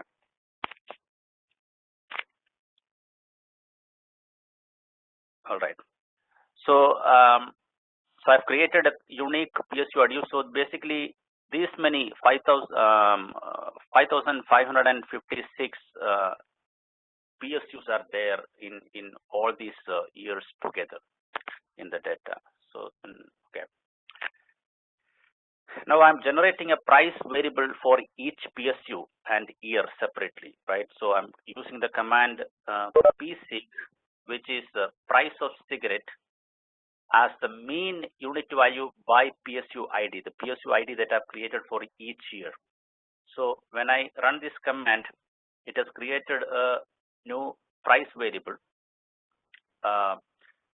which is basically the proxy of a unit value as the proxy of price here, but by PSU ID. So for every PSU in every year, there will be a separate price, which is essentially the average of unit values faced by each of the households within those PSUs in every year. Okay. now look at this. When I generated that, there are around 2,195 missing values generated, which means those are the PSUs where there were no households with any positive consumption. So obviously, which means there were no unit values available in those PSUs to aggregate, right? So for such PSUs, I don't want to I don't want to ignore those data because it's huge. It's 2,195 missing values. It's not that many PSUs. It will be, you basically divide it by the average size of PSUs. Then you will see the number of PSUs where missing price information is generated. So instead of ignoring those PSUs, I basically attributed. I found the average unit values for each year and residence, like urban rural residents. I'll find average unit value and impute that to those missing PSUs where no price information or no buyers are available. You understand what I'm trying to say, right? So basically, I calculate when I calculated the average unit value or average prices for each PSUs, there were a couple of PSUs for whom there were no households reporting consumption. For those households, for those PSUs, I basically computed the average price prevailed in an urban area in that year, in the urban area in the country in that year, and assumed that as the price faced by all households in those PSUs where missing information is there. Okay, you can debate on the whether this approach is good or bad, but I mean, you can make changes. I mean, you can, instead of doing it by year and urban, you can do it by year and region of the country, for example, so that it is more accurately represented. Or you can find some other ways to attribute or impute prices on these missing PSUs. That is welcome, but this is just for demonstration purposes. So here, for those missing PSUs where no households reported a consumption on cigarettes, we will assume that they face the same price as prevalent in the average price prevalent in the urban sector in a particular year. So that I will run here. Okay. So again, there's one missing value. So obviously now, if I sum PSIG, I have 59,859 observation. So the prices, the average price of a pack of cigarettes run from 31 local currency. I'm forgetting what's the local currency. Okay, what is the local currency? Dinar. Serbian dinar. Yeah. Okay. So yeah, yes, dinar. RSD, right? Yes. Yeah. So it's 31.5 RSD minimum and 172.2 RSD maximum, with an average price of 84 RSD per pack of cigarettes. You must tell me whether it looks reasonable or not. Marco, does it? I mean, It looks kind of low. It looks reasonable given the fact that these are the prices from 2006. Okay. So because all the expenditure variables are deflated to 2006 values. Yeah, that makes sense. Okay. Okay. Yeah. Yeah. Great. Okay. So and then so I generated the average PSIG by year and urban, but I have to basically I have not imputed it. So for all the missing values where households were missing, households did not have any cigarette consumers, I have to attribute that and then impute that basically, and then drop the average PSIG that is generated. So so the actual summary will be this actually after imputation. So after imputing, the average price of a pack of cigarettes becomes 84. It remains pretty much the same. Doesn't differ much. Very slightly. Before the imputation, we had mean at 84.18, sorry, 118. Now we have 84.07. So very slight difference after imputing for those missing PSUs prices. All right. Now I'm generating a dummy variable for the cigarette consumption. So dsig is the variable name I've given. Generate dsig is equal to 0 if nsig is equal to 0, and replace dsig is equal to 1 if nsig not equal to 0. So I have a dummy variable generated. Now you can see some, sorry, if I do tab dsig, right? Okay. Okay. So this shows we have a total of 62,000 households for whom data are there in this, and then we have out of that only 24,000 are consuming, 24,000 something are consuming, and 37, more than 50% are not consuming any tobacco, sorry, any cigarette products, cigarettes. This is what the dummy variable tells us.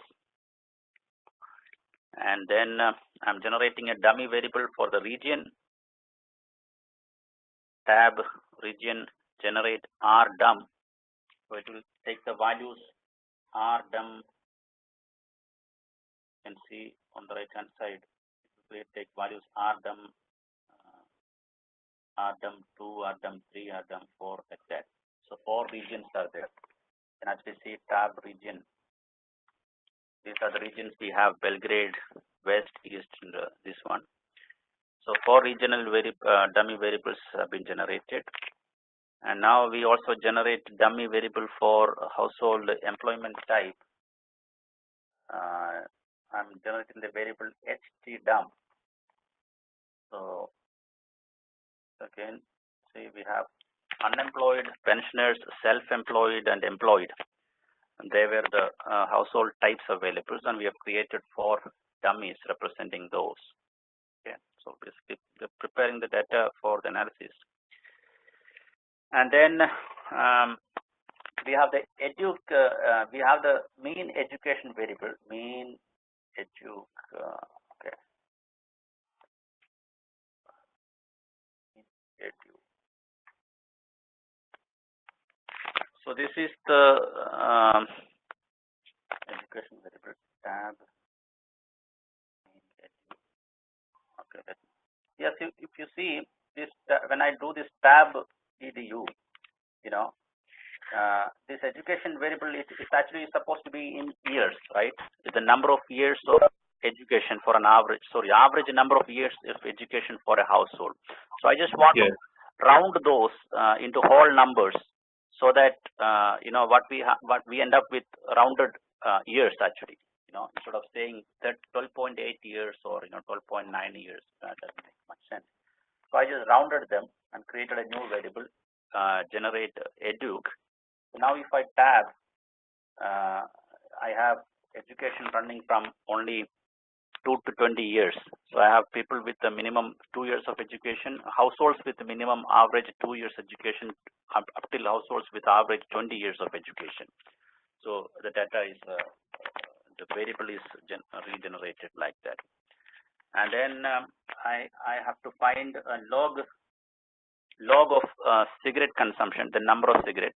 This is for using the logarithmic model, in the second part. So I'm creating the log cigarette for log nsig. So obviously, if you can see 37,697 missing values. Those are the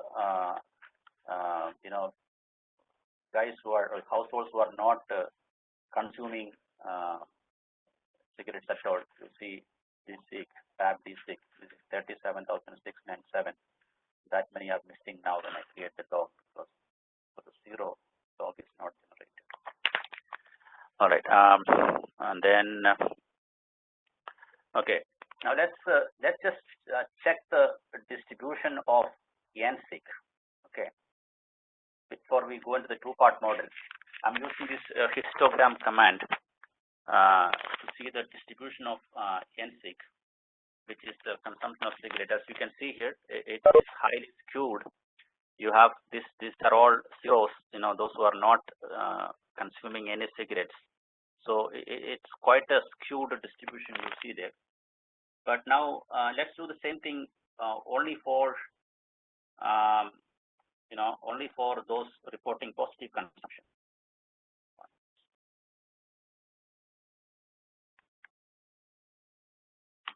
Okay, so this is the distribution of number of cigarettes consumed for those who consume cigarettes or those with positive consumption.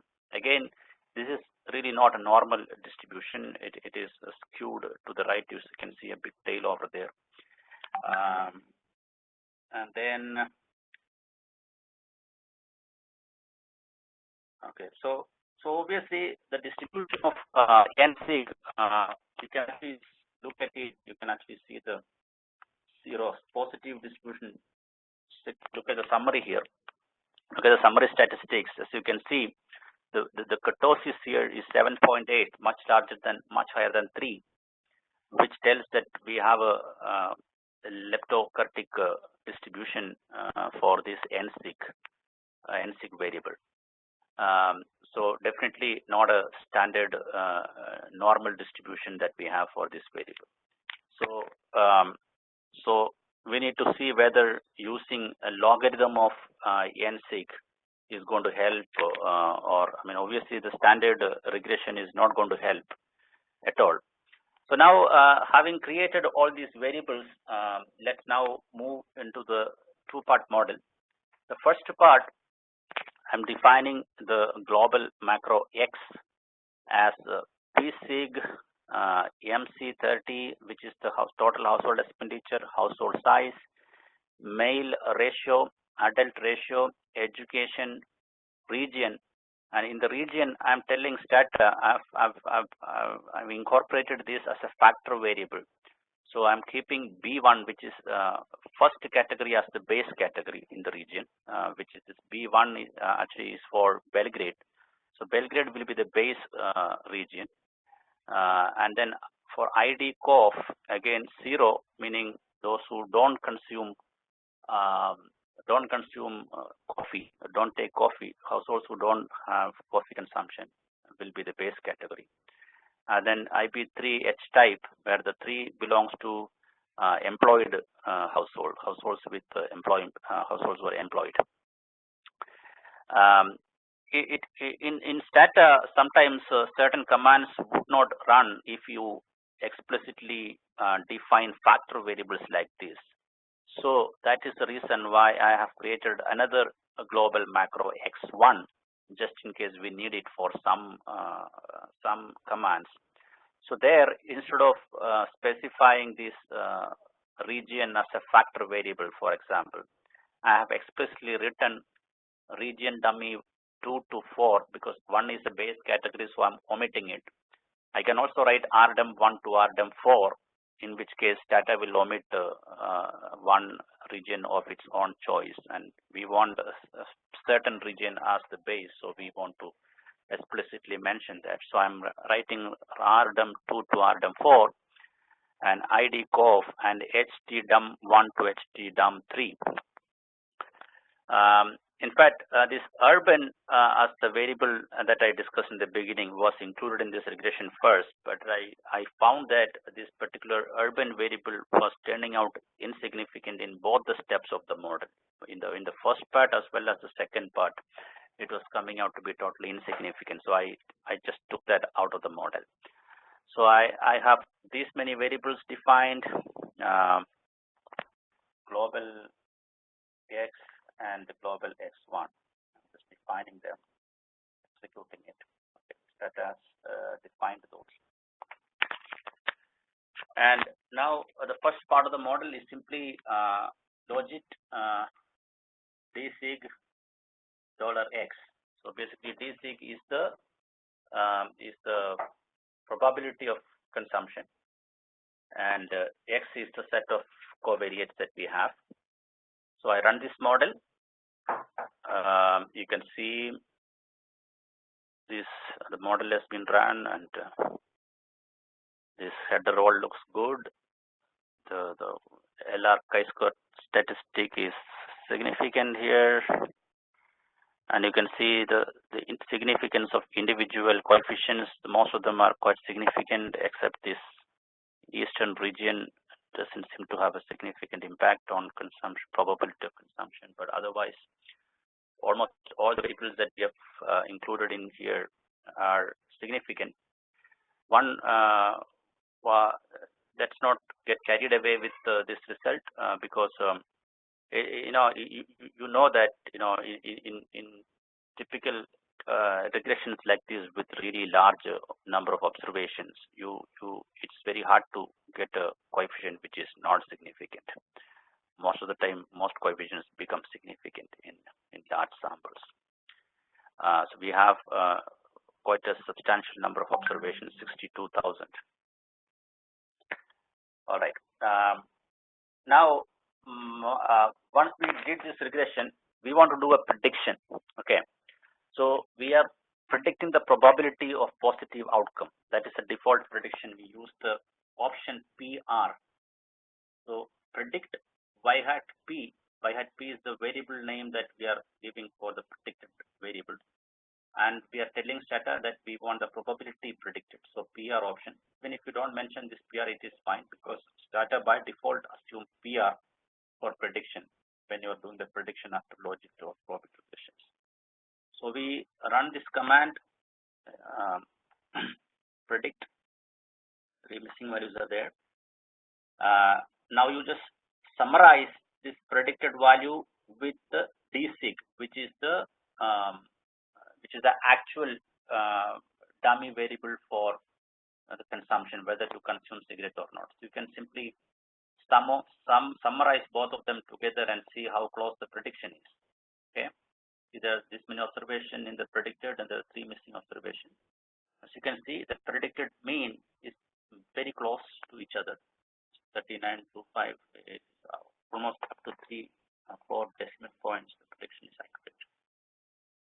To do the elasticities, so I'm just leaving this y hat p out there for future use.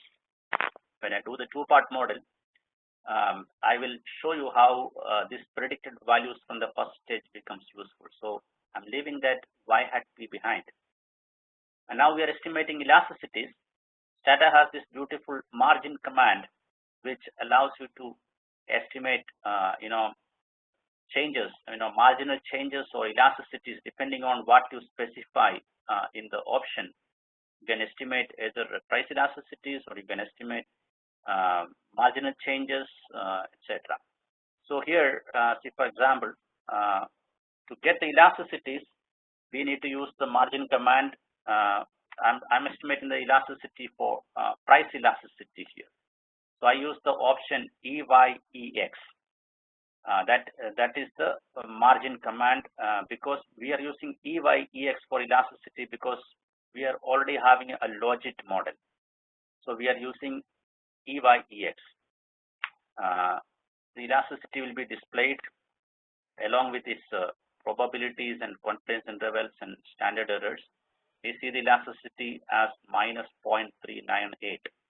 That's the elasticity. So now here, we can also do this elasticity for both price elasticity and income elasticity or expenditure elasticity together if you want. So that gives you a negative 0.39 negative price elasticity as negative standard, and income elasticity or the expenditure elasticity, if you may, as 0.26. So these are all elasticities, but remember, these are elasticities meaning a percentage change in the probability of cigarette consumption due to a percentage change in price or income. So this elasticity is telling you the percentage change in the probability of cigarette consumption. Okay, it is not telling you a percentage change in the quantity of consumption. So this is not the typical elasticity. Now, if you want, you can compute these elasticities these elasticities are computed at the average. Even Deaton's model you estimate, for example, the elasticity that you get is at the average value of the X variable that you, if you're looking at the elasticity for the price variable, it will compute the elasticity normally at the average value of the price variable. But as you know, the elasticity can differ across different values of price, right? Yes, a standard demand curve, the elasticity at every point of the demand curve is different, right? So you can look at that. For example, let's say I want to look at elasticity at different points on the demand curve here. Say I have my P6, for example. Let's say I see summarized P6. I have my price of cigarettes ranging from 31 to 172 RSP. So I want to see the price elasticity from price 30 all the way to price 180 with the intervals of a gap of 20 RSD each. So I specify it like this. Margin EYEX P6 at value of P6 equal to 30 to 180 with the intervals of 20 each, right? So if I estimate that, it will give me the value of elasticity at different price points if you want. So it takes some time. Yeah. So it has given, as you can see, 1, 2, 3 up to 8. Tell you 1 means 30, 2 is 50, 3 is 70. At the price 150, it's 7. Okay, so as you can see, the elasticity is it becomes larger and larger as you move to higher prices. That is common sense, right? So on the downward sloping demand curve, you will see higher price elasticity as you go up the demand curve with higher prices. So in fact, you can use this margins plot command. There's something called margins plot. When you use margin to estimate the predicted margins like this, you can use the margins plot command to neatly present them on a graph. So you can see here, as the price of the cigarette increase, the elasticity also keeps increasing. It becomes more elastic as the price of the cigarette increase. So this is just for fun. I presented it here. Anyway, so the margins, I just wanted to introduce this margins plot command as well as the margins command to you. It will be useful. Now, you can actually look at the income elasticity this way. You can look at elasticity for other variables like this. So you can actually see the elasticity for by controlling at the value of, say, urban, rural, or depending on like household size or anything that you want to think of. But now, with the logistic model like this, there is also a concept called semi-elasticity, which is actually looking at a percentage change in probability of cigarette consumption for a unit change in price instead of a percentage change in price. Okay, so in that case, we issue the command margins EYDX instead of EYEX. We measure EYDX for P6. This actually gives me the percentage change in probability for a unit change in price. Whereas earlier elasticity was giving you the percentage change in probability for a percentage change in price, right? So this is depending on what kind of interpretation you want to present. The margin actually gives you this kind of flexibility. See, for example, here that I can also use DYDX, meaning I can see the change in probability of cigarette consumption for a regular coffee user, for example. Okay, I want to use that margins here, and I use the DYDX command. It says the coefficient is 0.03, so it means on average the households who spend on coffee have 3% higher probability of smoking. So this interpretation becomes very straightforward with margins command, right? But we could not have interpreted it like that from the raw output. Okay, from the raw output, if you see, where is this is a coefficient 0.153. It only shows that the log consumption log, the probability goes up as the if a household is a coffee consumer, right? But it doesn't give you better, more intuitive explanations. But these margin commands and using different options like dy, dx, etc., gives you much more intuitive explanations. So here it is so much more intuitive to say that a household who spend money on coffee, consume coffee, has 3% higher chance of consuming cigarettes. That is a much more meaningful way to explain to a policymaker, for example. All right. So, and you can see similar things for household size if you want to look at. Yeah, I want to see how the probability of consumption differs for people from different household size. So I look at household size from 2 to 20 with increments of 2 household members each. As you can see here, the probability of consumption increases for every new household, for every member that is added to the household. If I wrote the margin plot command here, comes here. Okay. See here, as the household size increase, the probability of consuming cigarettes increase, right? So every increase of household member, there is an increment in the probability. Okay, added probability. I mean, these are only showing the additional probability, and that is why it's showing an decrease here. But if you see it, look at it cumulatively, you see that for every additional member that is added to the household, there's an increase in probability of consumption, probability of consumption of cigarettes. All right.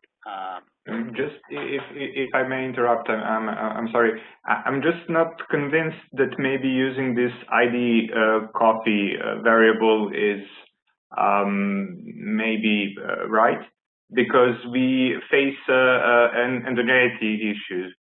So we don't know whether a person who, is the consumption of coffee affecting the consumption of cigarettes, or is it the other way around? So maybe because this is not a crucial, just for everybody to have this just a thought. Sorry. That's a good point. Yeah, I mean, that probability is there. You don't know the causation in which way it's really going. Yeah, you're right. All right. So yeah. So now we move to the second part. The second part, we can either do a simple OLS for those households with NSIG greater than 0. So I do a regress command, regress NSIG on X.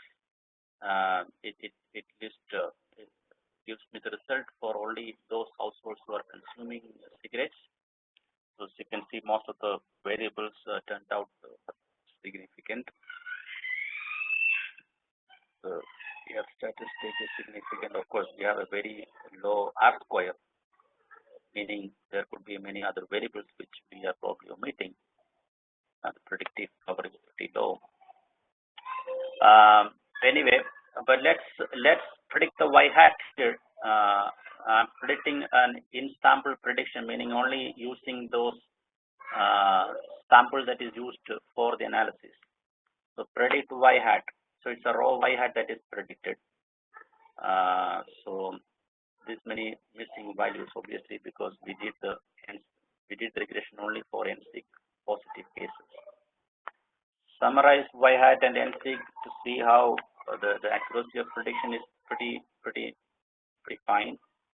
The predicted y hat and the average NSIG in the raw data, they seem pretty close. Here again, you can do elasticity using the same EY-EX option in margins. So as you can see, this is a conditional elasticity, which is coming out to be minus 0.488. That is the conditional or elasticity at the intensive margin. And the expenditure elasticity is coming out to be 0.27. So that is the elasticity. So now we got elasticity both places in the first part and the second part. But second part, we said oilless may not be an attractive option. So people use logarithmic transformed variable instead of using the cigarette variable in its raw state. So we use the regression in with the ln sig variable, which is the log transformed variable for the cigarette n sig. So I can run this command here. It runs the model, and I predict ly hat. I'm using the L here to denote that it is the prediction from this logarithmic model. So ly hat. So now this ly hat is obviously, as we already discussed, because it's ly hat, right? We need to get the actual y hat in its raw form, right? So we need retransformation. Okay. Now the retransformation can be done either assuming that there is normality, or we can use the Duvan's smearing estimate. Okay. So if you are assuming normality, assumption, I can generate the y hat in its raw form, or the raw y hat assuming normality. So I put the subscript n here as exponential of ly hat. So basically ly hat, exponential of ly hat becomes y hat, but I'm also adjusting it for normality. So adding 0.5 into RMS root mean square error square to that, so that we get raw scale y hat, which is transformed y hat under normality assumption. If we transform using Duvan's smearing estimator, we have to see Duvan's smearing estimator first. For that, we first predict the residuals from this regression, basically predict R. When I mention the option R here, it means the residuals are being predicted instead of linear prediction XB. So predict R, and the smearing factor for Duvan is estimated as the mean of exponential R, right? If you remember the smearing factor, two-part model Duvan smearing. See, average of the exponentiated residuals is the Duvan smear. So we are exponentiating the residuals and taking the mean of that. Okay. So the D smear, the exponentiating R first and then taking a mean of that. So D smear is being created.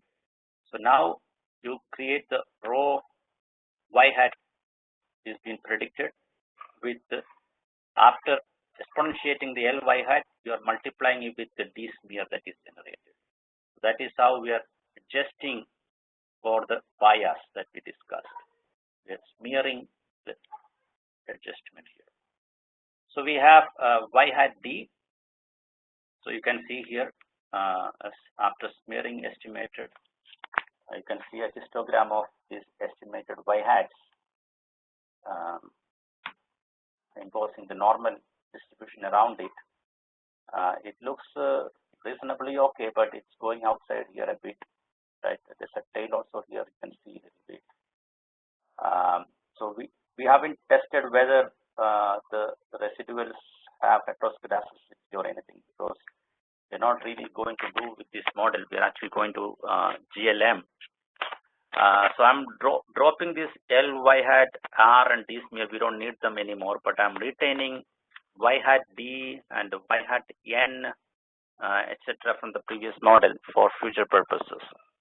So see, what I'm retaining is raw y hat D, which are correctly retransformed, and then we have the y hat N, which is retransformed using normality assumption, and then I'm retaining the original y hat, which was predicted from the oilless model without doing any retransformation. Okay. So all the three y hats are retained. So now I can do the elasticity on this model also, and if you want elasticity percentage change in consumption due to percentage change in price, see here, because it is a log transformed model, we are trying to do the elasticity. The log y, the left hand side variable is already log y. So to get the elasticity, we don't use the EY/EX. Instead, we use DY/EX. And this is because we are already having a log term on the left hand side. So you see, elasticity is basically derivative of log y with respect to derivative of log x, right? That's elasticity, right? So we already have log y on the left hand side. We only use the dy here instead of ey. So here, if I use the margin, it will give me the elasticity. It's 0.49, whereas from the previous Euler's model, we had the elasticity estimated as 0.44 or something like this. It was 0.39. Yeah. Yeah. That's 0.39. All right. So slight difference, but it's pretty close. Okay. All right. And again, you can see margins dy ex at different price points. The margins plot, I'm not redoing those here. You can also estimate the income elasticity here if you want to do them separately or do them together. So conditional price elasticity or the price elasticity at the intensive margin and the income elasticity at the intensive margin. Right. So now let's go to the GLM, which is the preferred model. And again, remember, this GLM is done on positive outcomes only. That is the second part. Okay. So the standard command is to use GLM nsig $x if nsig is greater than 0, meaning we are telling standard to do this GLM only for positive consumption. We're using family gamma and log link using the option robust just in case. So it's running the model fine. It ran the model. It displays all kind of statistics. So you can see this is the variance function is shown here. It's u square here. The link function is the log. As you can see, there's some AIC, BIC. These are all goodness of fit statistics that is typically shown.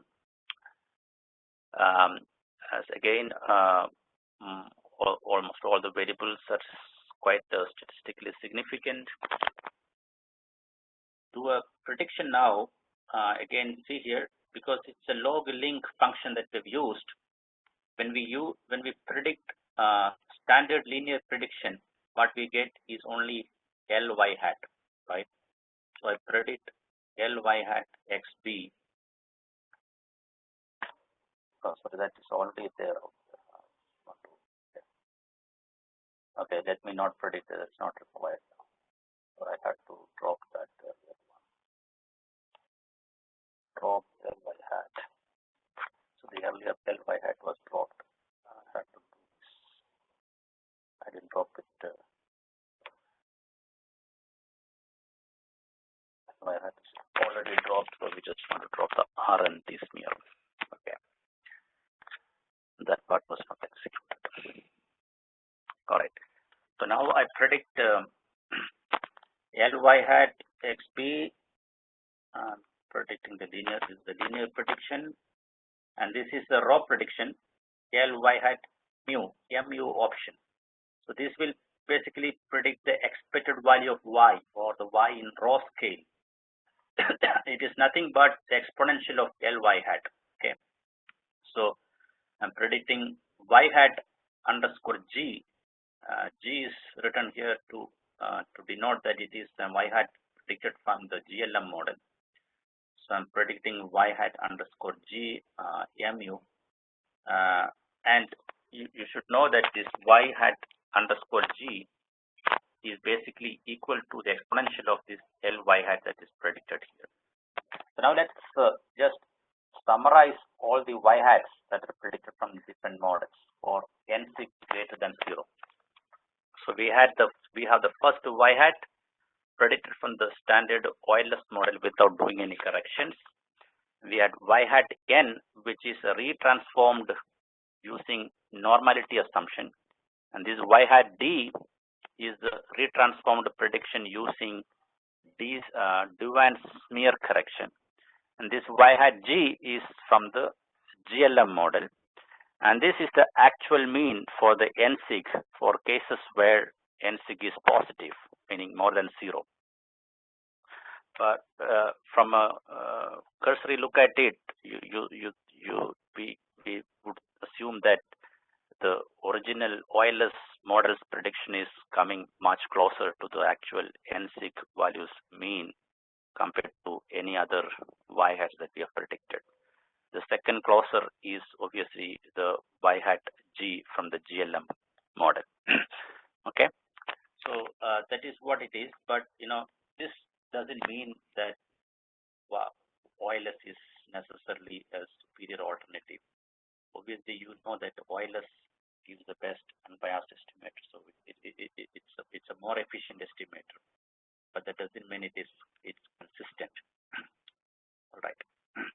So now there is a single short command. Let me just quickly show you the margins command for estimating elasticity for GLM. It's again the same EY-EX.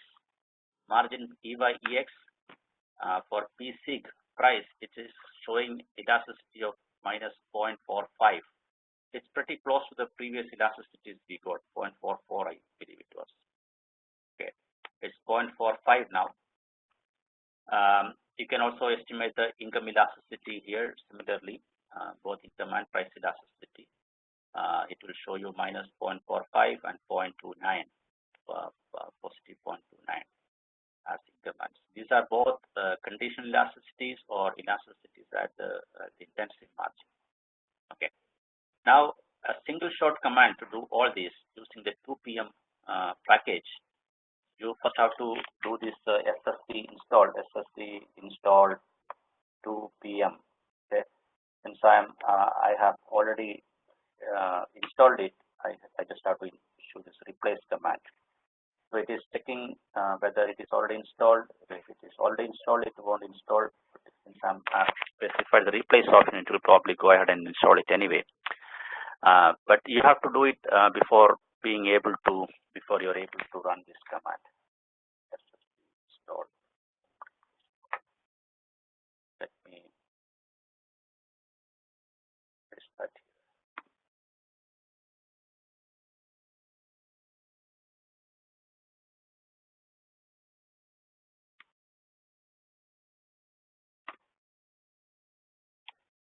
Okay. All right.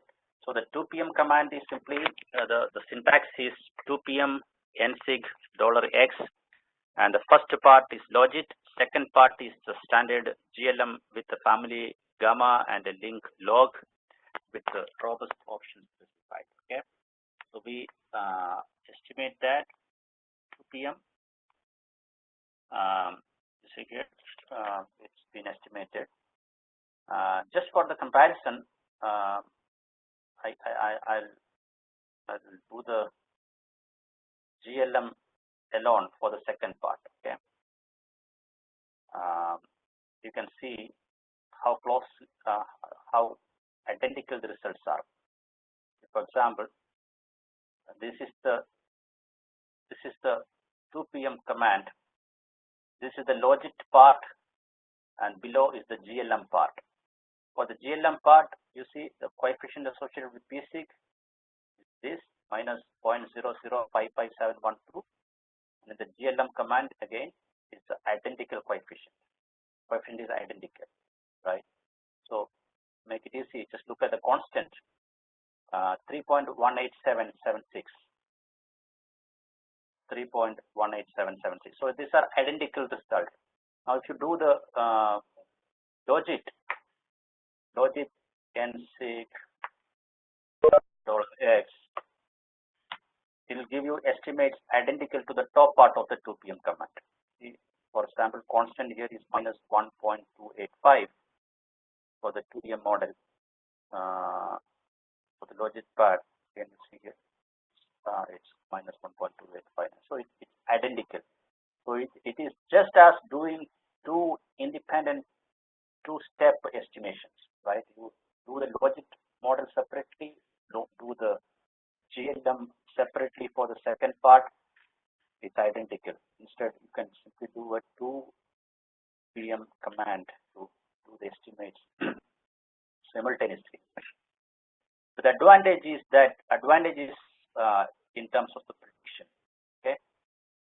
So, for example, here.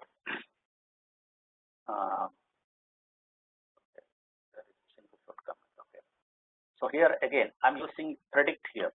Predict y hat TPM. Okay. I'm predicting the y hat. Obviously, this is a prediction which takes into account the probability part as well as the quantity of consumption second part. Okay.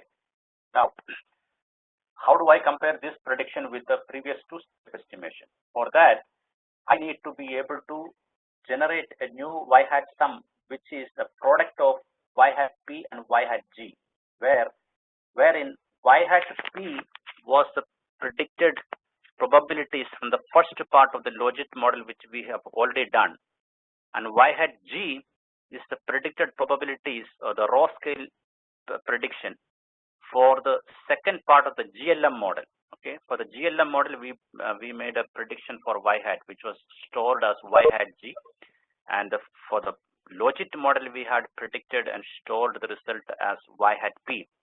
Now, in the presentation, if you remember, I have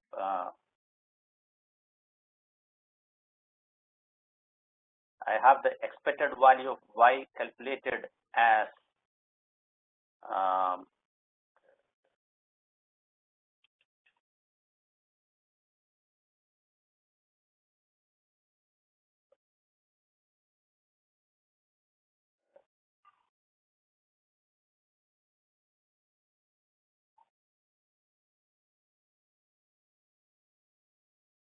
yes.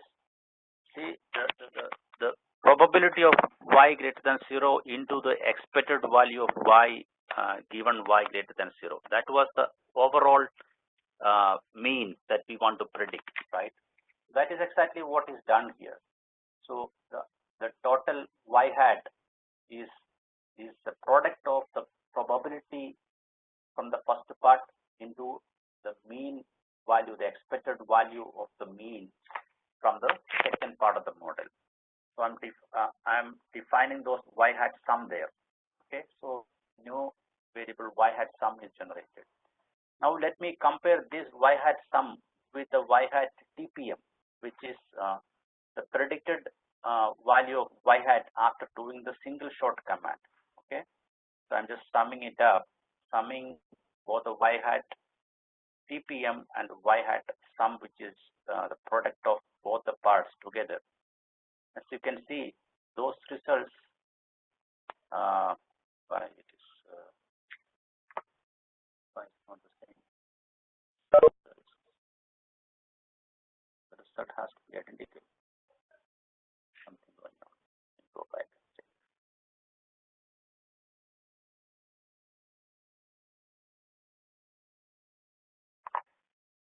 Drop or y hat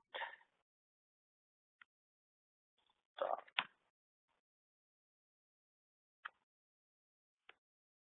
Y hat. I'm dropping all the predictions so far.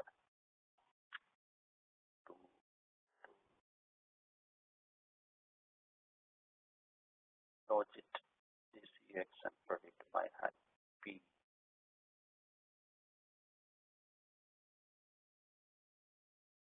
Oh, this is y hat p that I should be using. I think I made that mistake.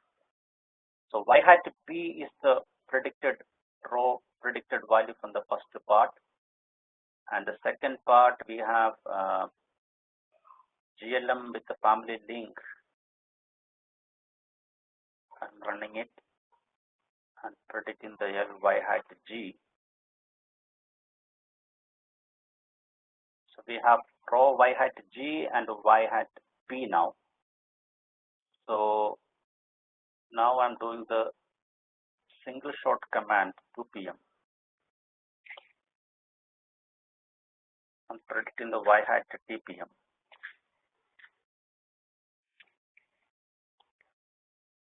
Y hat T p.m.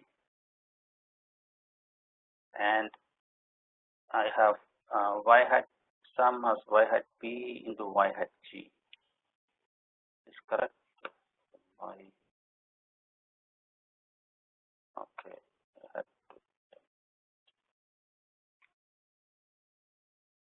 Let's check now. Okay, correct. There was some mistake somewhere. Now you can see both the Y hat TPM and Y hat sum have as identical numbers. You see, this is the advantage of doing a 2 p.m. two-part model in a single shot. So the idea here is that if you were to only estimate a conditional elasticity, for example, the predicted mean, from let's say from the predicted mean would be, for example, with this you also add Y hat G. That is the predicted mean for the second part of the model alone. Okay. See, the predicted mean varies significantly for if you were to do only the second part. In fact, for the second part of the model, this should run like this.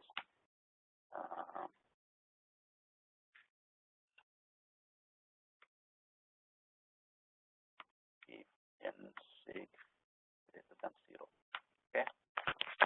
So 34 is the average consumption, or the number of packs, average number of packs consumed in a month. If you were the predicted number of packs consumed in a month, if you were to use only the second part of the model, would have been 34.10. But when you use both parts of the model, both the first probability part and the expected part in the second, the actual predicted consumption for the entire sample, for the whole households in the survey, becomes only 13.42. So these are two different means we are arriving at, depending on whether you take into account the probability part in the first part of the model or not. Now, do you see the merit of doing both the parts separately or together as in 2 p.m. command, or ignoring the probability part and only doing the conditional part and estimating the conditional mean? Do you see the difference and the merits here? I'm just asking for some feedback. Yes, but this means actually that also those in the data who have zero consumption will have a positive predicted values of consumption. Yes. Which of course depend on their probability to have these expenditure as well. Is this a little bit strange or a little bit misleading in a sense that we are artificially imputing these values to persons who have actually no consumption? See, it is about, from a country's point of view. For example, let's say from a macro perspective, if a tax policy is designed, right, and you want to increase the price and you want to see how the average consumption in the country change, are you going to look at the consumption of only those households who are currently consuming, or do you expect that your price policies or tax policies could also impact those who are not consuming at the moment? Some of them could start consuming, or some of them could exit from consumption. Then if you think so, then don't you think both the households should be included in any kind of predictions? No, I agree completely with you that we need to take both things into account. I'm just I'm just wondering, and yeah, I completely, I'm aware that my knowledge about this is limited, whether the fact that we actually are going to impute some values of expenditure to the households which do not have expenditure at the moment. So practically, I'm just wondering, we are not doing any reform at this point, and we are not looking at any reform at this point, but we are just asking, okay, so yes, so households which have zeros in the database, we are imputing some expenditures to them. So yeah. But I guess that this is the minor point. We can discuss this later, not to overextend this. I think that the main thing that we are here trying to do is estimate these elasticities. So Yeah. We can further discuss this issue. So obviously both have different purposes. So probably what model to choose here would probably depend on the kind of purpose that you have in terms of devising policies and what kind of predictions that you're looking at. If you really want to look at the prediction from the point of view of the whole country and including all households, then any averages should reflect everybody in the country, right? See, for example, when a country list tells you, okay, your per capita income, average per capita income in the country includes every households. There will be some with a very large income and there will be some with a very low income, right? Similarly, when government says, yeah, this is the average expenditure on, or the average on average 20% of the budget is spent on food in Serbia by households. Does it mean everybody is spending 20%? Or let's say on average 5% is spent on consuming tobacco in a country. There may be a large number of households who don't spend anything on tobacco. Still, the 5% applies to everybody, right? So it is something like that. When you talk from a country's perspective, macro perspective, the averages are distributed. The denominator becomes the whole population instead of those with only positive consumption. That is the idea behind this kind of a model. Of course, both has its merits and demerit, and you can decide which one to use depending on the specific purpose that you have in mind. So that was my actually kind of observation comment when before we actually moved on, before we went on a break. It was that in a way, for the purpose of informing the policy, these estimates are a little bit more precise than the one that we provide by doing this model, because in this way we take into account all population. We look at the impact basically in both ways. So instead of only focusing on forgetting the past, where actually certain price already has incentivized certain consumers to drop out of the consuming population, so not there anymore, we now take into account everybody. Yes. So this was what I was really, it wasn't really completely clear with in my head as well before we went through the steps of the data, but it looks to me that this, at least for the purpose of policy making, this is more precise and specific. So from a point of view of prediction, this gives a more realistic prediction for the whole population. But if you are only interested in a prediction for consumers, I mean only for you're interested in a prediction only for those consuming households, then of course you only need a second part of the model. Okay. But from a policy perspective, if you want to do a prediction for the whole country, both intensive and extensive margin elasticities are useful. Okay. And that is the reason why we go for a two-part model. Okay. Thank you. Yeah. All right. So yeah. So that okay. So similarly here, when you do the price elasticity here for the two-part model, okay. So the single short command, I use the two-part command once again. So two-part command here.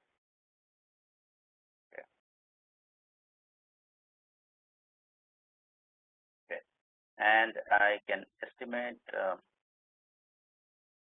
price elasticities combined, this margins EY, EX here. Okay, E by X.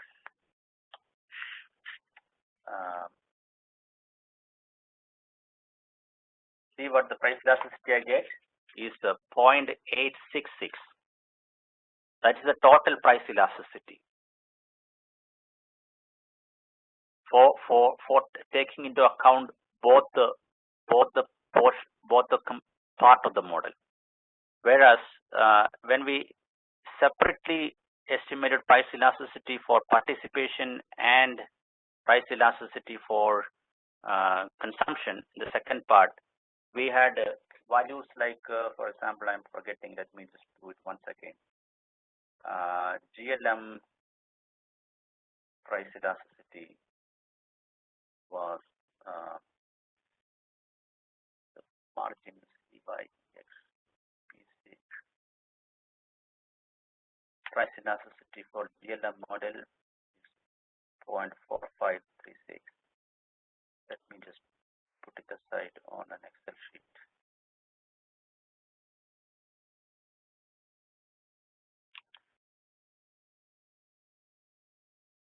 Okay. So I have this is the elasticity from GLM, second part, and first part, logistic. I need to do this thing again. For the logit model, first part, logit, and I'm estimating elasticity by X. We have elasticity minus 0.39.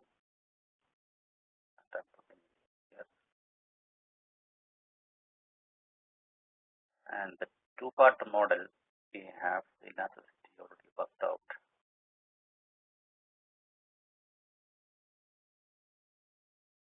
as 0.861. This is from the two-part model, 2 p.m. Okay. So if we sum these elasticities from the independent step by step, it's 0.85, whereas from the single shot command we get an elasticity of 0.86. So they're pretty close, right? So in other words, this is the total elasticity from the elasticity that is generated from the 2 p.m. model in a single shot command is what you would ideally use for policy purposes. Whereas and you can separately see or this value or this value. Whereas from the Deaton's model, you would have got an elasticity probably closer to the second part of this model if you only used the consuming households. You might have your elasticity may be compared with the elasticity of the second part of this the two-step process. But remember, these elasticities are really, strictly speaking, not comparable because they are totally using completely different methods. While the Deaton's model is correcting for unit values and also correcting for measurement errors, etc., it is theoretically more superior, I would say. If your interest is only to look at the second part. But here, if for policy purposes, it helps to have a total elasticity which takes into account both the probability of consumption and also the elasticity in the intensive margin. So both elasticities, you get a total elasticity of 0.85. So I don't know about Marco. Do you remember what the elasticity you had got from Deaton's model? I mean, I'm not saying these models are correct. Yeah, the latest estimate that we have is about, if we use the whole data, it's 0.395. 395. Yeah. Okay. So that's coming closer to the second part of this elasticity estimated here, right? Yes, and it's actually the one only estimated on the intensive margin. So we exclude even in the budget share equation, we exclude those who have 0 unit values. Yeah. So obviously the model specification, particular specification we have used in this exercise and the one you used may be a little bit different, but that apart, I see that the elasticity on the intensive margin elasticity estimated in this two-part model is not so very different from what you got from the Deaton's model. Right? Yeah, I would agree. I would agree. Yeah, and that's actually a good thing, right? Because you can say that, hey, no matter what method we use, whether we use Deaton's method or we use some other method, we are coming up with elasticities which are not so drastically different from each other. That's a really good thing in my opinion. From a Yeah. No. This really sounds promising, especially given the fact that in the Deaton model we perform this kind of we exclude the extreme values and so on. Yeah. So this estimate is, I think that I attempted also like an estimate without excluding extreme values, and I think it's about 0.42. So it's even closer. And I'm feeling that this one is going to be even closer when we deal with the extreme values issues and so on. Yeah, so maybe you refine this data and do this 2PM model on your data on a refined, clean the data. Maybe these elasticity numbers becomes even more closer. That I can expect that. Yeah, that's great. So so that's it with the elasticity estimation. In fact, we can do the total elasticity from using this margin commands. When you apply the margin commands, make a special note of the option EY or E or D that you are specifying. That's very important. Depending on the model specification, the EY and D, E and D will change. So please take care of that. So now the elasticity estimation is over. Now let's move on to some model diagnosis here. It's 10 o'clock now. Yeah. Already. Okay. So let me do this. I just need to run this all over again once so that you don't miss out. Just do it once.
I see that there are certain commands I have not really explained in between, but they're not very important. But when I send you the do file and the certain lines of commands which I've omitted from explaining, but I've added some comments on the right side, and you can see, you can run each line by line and see the results that is appearing on the screen, and then see what is going on.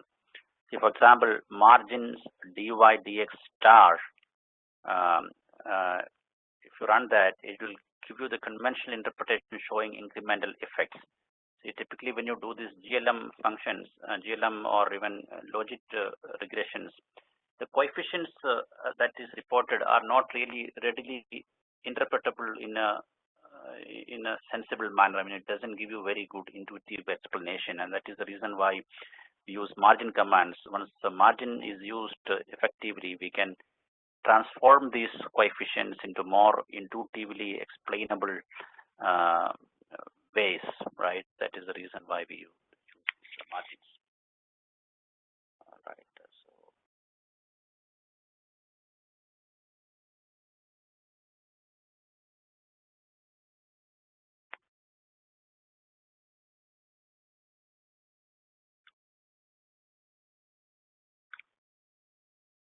okay. So here, first we're doing the GLM link test, which is the box-cox test. For this, you simply need to do this command box-cox nsig $x1 if nsig. So let's see where the box-cox command here is.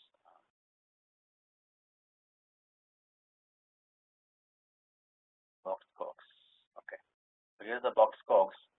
So you know how the box-cox will essentially transform the y variable into some power form with the lambda, and our objective is to find the value of the lambda to see which log function we can attribute. So box-cox nsig, it's run. No, it's not run. Okay. Box-cox. See, I'm running the box-cox on x1 macro instead of x. Why? Because if you run it on x, it will give you an error saying factor variable operators not allowed. So you have to use the global x1 instead of x. But the results are identical anyway. Doesn't matter. So the result has come for the box-cox. What we are interested is this theta here. Okay. So the theta value is what we is of our interest. So it is taking the value 0.42. Okay. So now look at this table here. If the theta or the lambda here is 0, it's a log function, log link. If it's 0.5, it is actually a square root link. If it's 1, it's an identity or linear link, right? So it appears that a 0.5 is so much more closer to the theta value we got, 0.2, 0.4. So the box-cox regression is suggesting that we use a square root link instead of a log link in the GLM specification. But please remember that that is box-cox results can be misleading sometimes if the errors are non-normal and heteroscedastic and all that. Sometimes box-cox results, and some people actually don't bother with the box-cox, and they say that your model selection should ideally be led by your own intuition and how you think the data is, or the data generating process. And this is just like this box-cox is usually just a very automated data-driven mechanism which suggests you. But yeah, we can do the GLM with the log instead of log link. You can write the power. You can say instead of log, you can say power 0.5, and then it will run the model without any problem. So that is one way of testing the link function in the GLM. To test the family distribution family, we use a modified park test. For that, we run the GLM model first. We run the GLM model, and then we predict the log y hats using the linear combination prediction, linear prediction. Y hat is already defined. Okay. So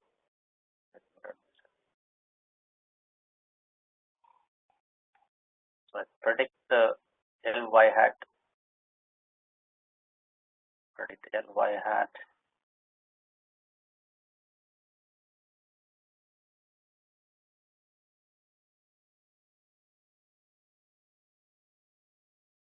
Predict y hat g, which is basically the predicted y's in its row scale.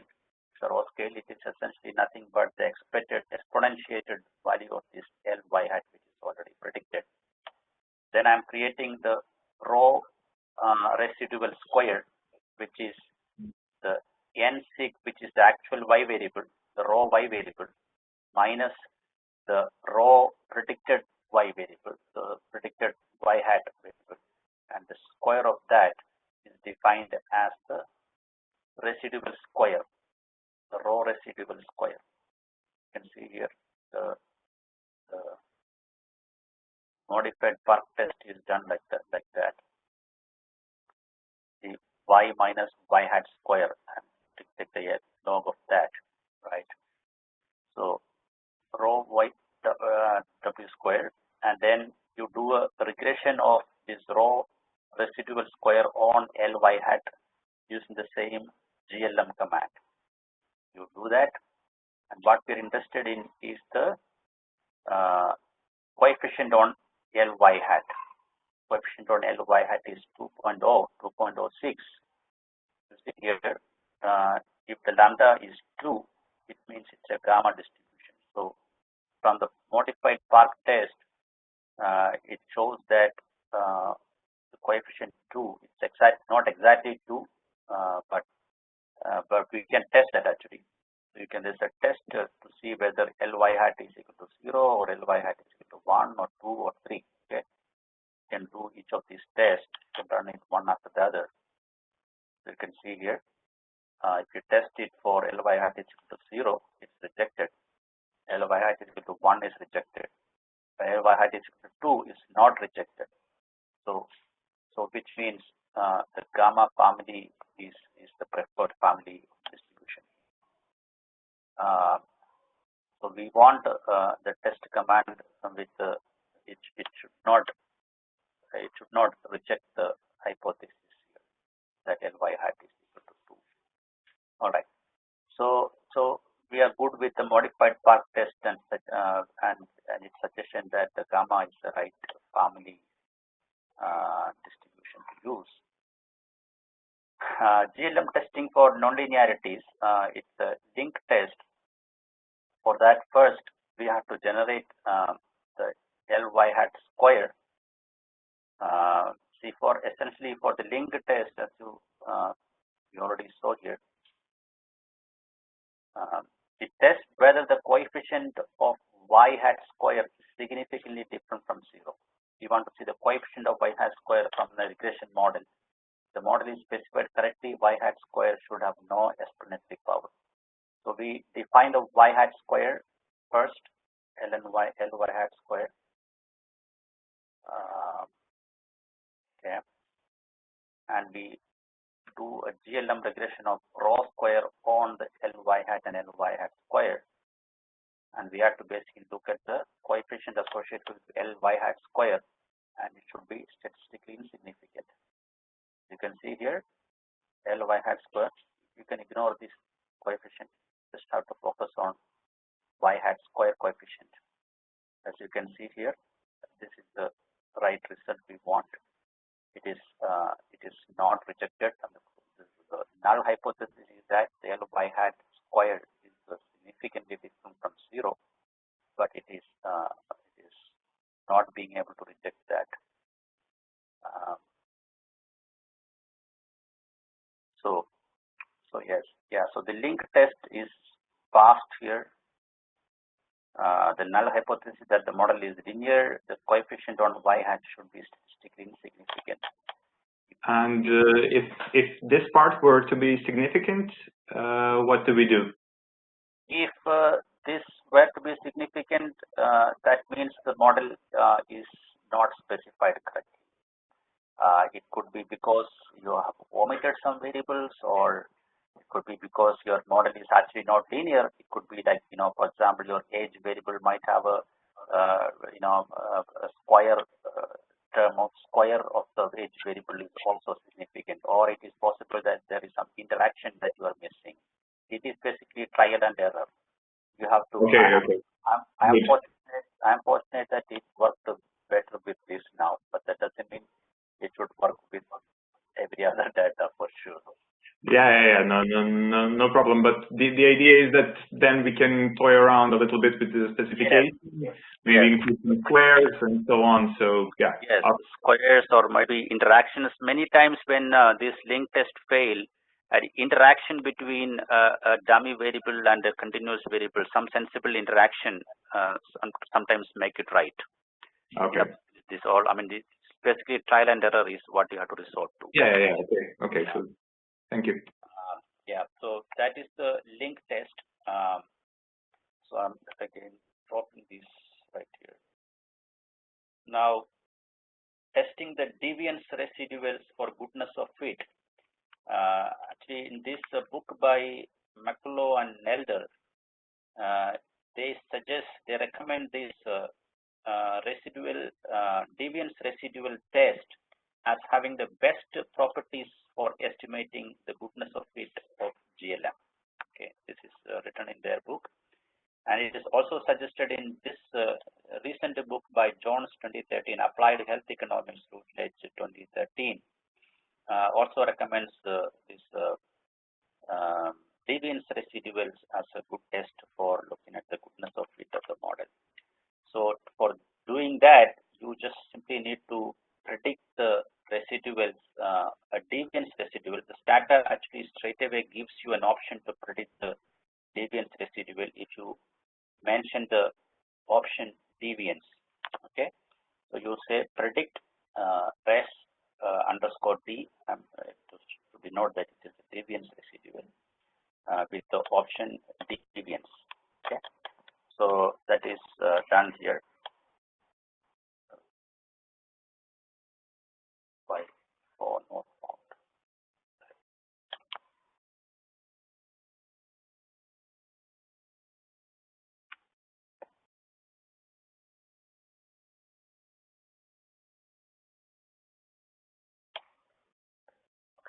For doesn't matter.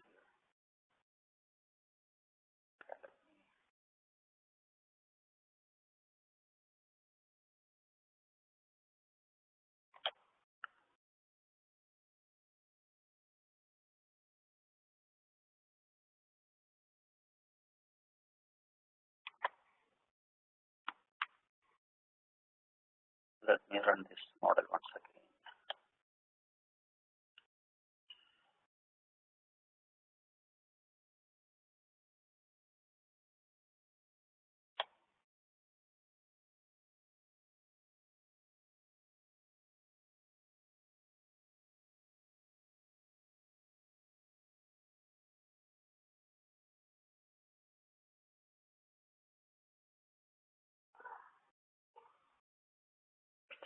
Oh, okay. Why this is not doing it is because I have run the GLM